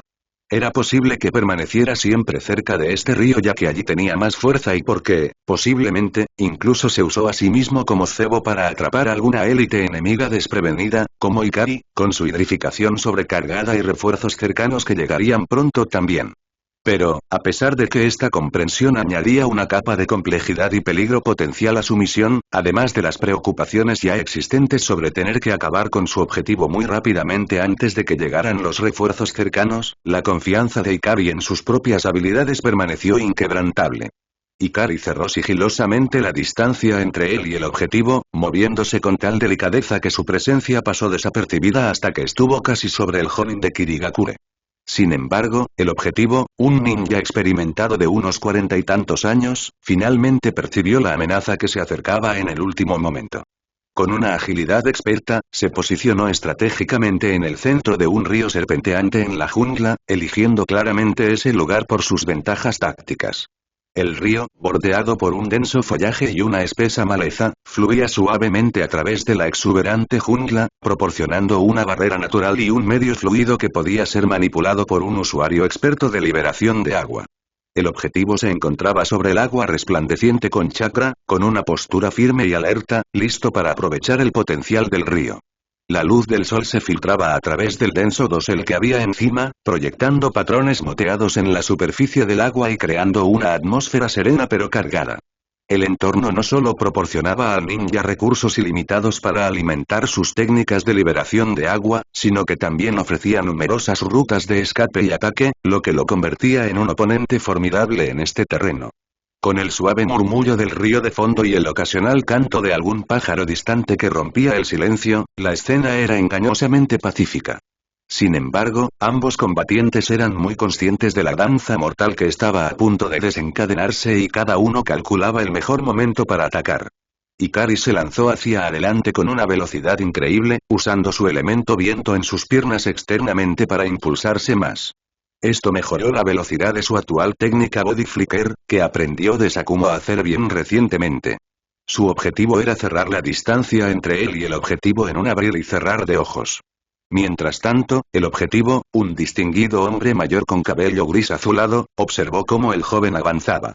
A pesar de la sorpresa inicial por la apariencia juvenil de Ikari y la falta de un atuendo militar explícito al estilo de Konoha, a excepción del protector de frente, su atuendo era inequívocamente el del clan Hyuga, un kimono de estilo tradicional, aunque marcado por un azul oscuro, al igual que su cabello, y sus ojos de un blanco puro también confirmaban aún más su condición de Hyuga. Mientras Ikari se elevaba sobre la superficie del río, el hombre lo evaluó con ojo crítico. Gran velocidad, probablemente incluso superior a la mía, a pesar de su corta edad, debería ser muy raro para su clan, reflexionó internamente, con un dejo de respeto parpadeando en su expresión. Debe ser algún tipo de prodigio del clan Hyuga. Pero me está subestimando tanto como para involucrarme directamente en este cuerpo de agua. ¿Está loco? Sus pensamientos estaban impregnados de asombro y de recalibración táctica. Se estaba preparando para un encuentro que podría resultar más desafiante de lo que esperaba inicialmente. Mientras el enemigo avanzaba hacia él, el patriarca del clan Ozuki supo que su primera prioridad era contener a este joven y formidable oponente. Con la facilidad que le proporciona la práctica, rápidamente formó señales con las manos, canalizando su chakra hacia el agua circundante. Extrayendo lo más profundo del río, ejecutó la técnica de rango de liberación de agua. Muro de formación de agua. El agua debajo de él se agitó y se elevó, creando una enorme e imponente pared de agua turbulenta y arremolinada.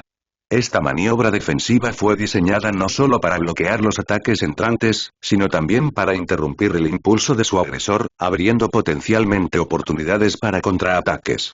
El control preciso del patriarca sobre el agua aseguró que la barrera fuera rápida y sustancial, elevándose con un rugido poderoso que resonó en el aire de la jungla. El patriarca se quedó de pie detrás de su escudo de agua, con los ojos fijos en Ikari. Calculó su reacción y se preparó para el siguiente movimiento en su duelo de alto riesgo. A pesar de la impresionante formación de agua que se alzaba frente a él, Ikari, que aún se encontraba en el aire, permaneció imperturbable. Con un rápido movimiento giratorio, desató una versión más informal de su elemento viento. Rotación. La técnica generó una poderosa ráfaga de viento que se dirigió en espiral hacia la imponente pared de agua, dispersándola con su fuerza. Las gotas de agua se dispersaron en una niebla a su alrededor mientras continuaba su avance, sin inmutarse. El patriarca Ozuki, al presenciar el desmantelamiento sin esfuerzo de su técnica defensiva, quedó desconcertado por la destreza de Ikari. Al darse cuenta de que las medidas defensivas por sí solas no serían suficientes contra un oponente tan formidable, supo que necesitaba intensificar su ataque. Sin dudarlo, rápidamente pasó a una táctica más agresiva. El patriarca formó rápidamente otra serie de señales con las manos y canalizó una cantidad significativa de chakra, extrayendo con más fuerza del agua que lo rodeaba. Ejecutó la liberación de agua. Técnica de la bala del dragón de agua, un jutsu de nivel B más ofensivo y poderoso. Un enorme dragón serpenteante hecho completamente de agua emergió del río, rugiendo y retorciéndose mientras avanzaba hacia Ikari con tremenda fuerza y velocidad. Las escamas del dragón brillaban bajo la luz del sol, y sus ojos parecían brillar con vida propia mientras apuntaba a golpear a Ikari con precisión letal. Sin embargo, mientras el dragón de agua se dirigía hacia él con una velocidad y una fuerza abrumadoras, Ikari preparó con calma su contraataque. Rápidamente moldeó su chakra en una esfera pequeña y densa. Con una sincronización experta, Ikari lanzó la esfera llena de chakra hacia el dragón de agua que se acercaba. La esfera cortó el aire con un silbido, una nube de energía letal dirigida directamente al corazón de la bestia líquida. Al chocar con el dragón, la esfera explotó por el impacto, desatando una devastadora explosión de energía eólica. La explosión se expandió hasta convertirse en una rotación de tamaño completo, parecida a una tempestad en su ferocidad. Los poderosos vientos giraron hacia afuera con tal intensidad que no solo atravesaron al dragón de agua, disipándolo de nuevo en el río del que provenía, sino que también despejaron un amplio radio alrededor del Ikari, repeliendo todo lo que estuviera cerca. Las hojas y los escombros atrapados en el viento tumultuoso fueron arrojados y la superficie del río se onduló violentamente bajo la fuerza de la explosión. Cuando el dragón de agua se dispersó, Ikari ya había cerrado la distancia entre él y el patriarca Ozuki a una velocidad asombrosa. El patriarca apenas tuvo tiempo de procesar la técnica anterior del joven Hyuga antes de que Ikari ya estuviera sobre él. Al darse cuenta de la amenaza inminente, la mente del patriarca se aceleró e instintivamente pensó: no es bueno. Comprendía muy bien el peligro de permitir que un Hyuga, especialmente uno tan hábil como este, se acercara demasiado.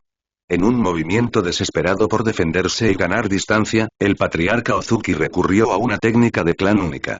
Colocando su mano para imitar una pistola, utilizó la técnica de hidrificación para comprimir una gota de agua en su dedo índice.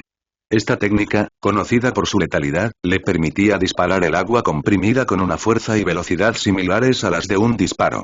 Rápidamente ejecutó múltiples disparos en rápida sucesión, dirigiéndolos hacia Ikari con precisión mortal.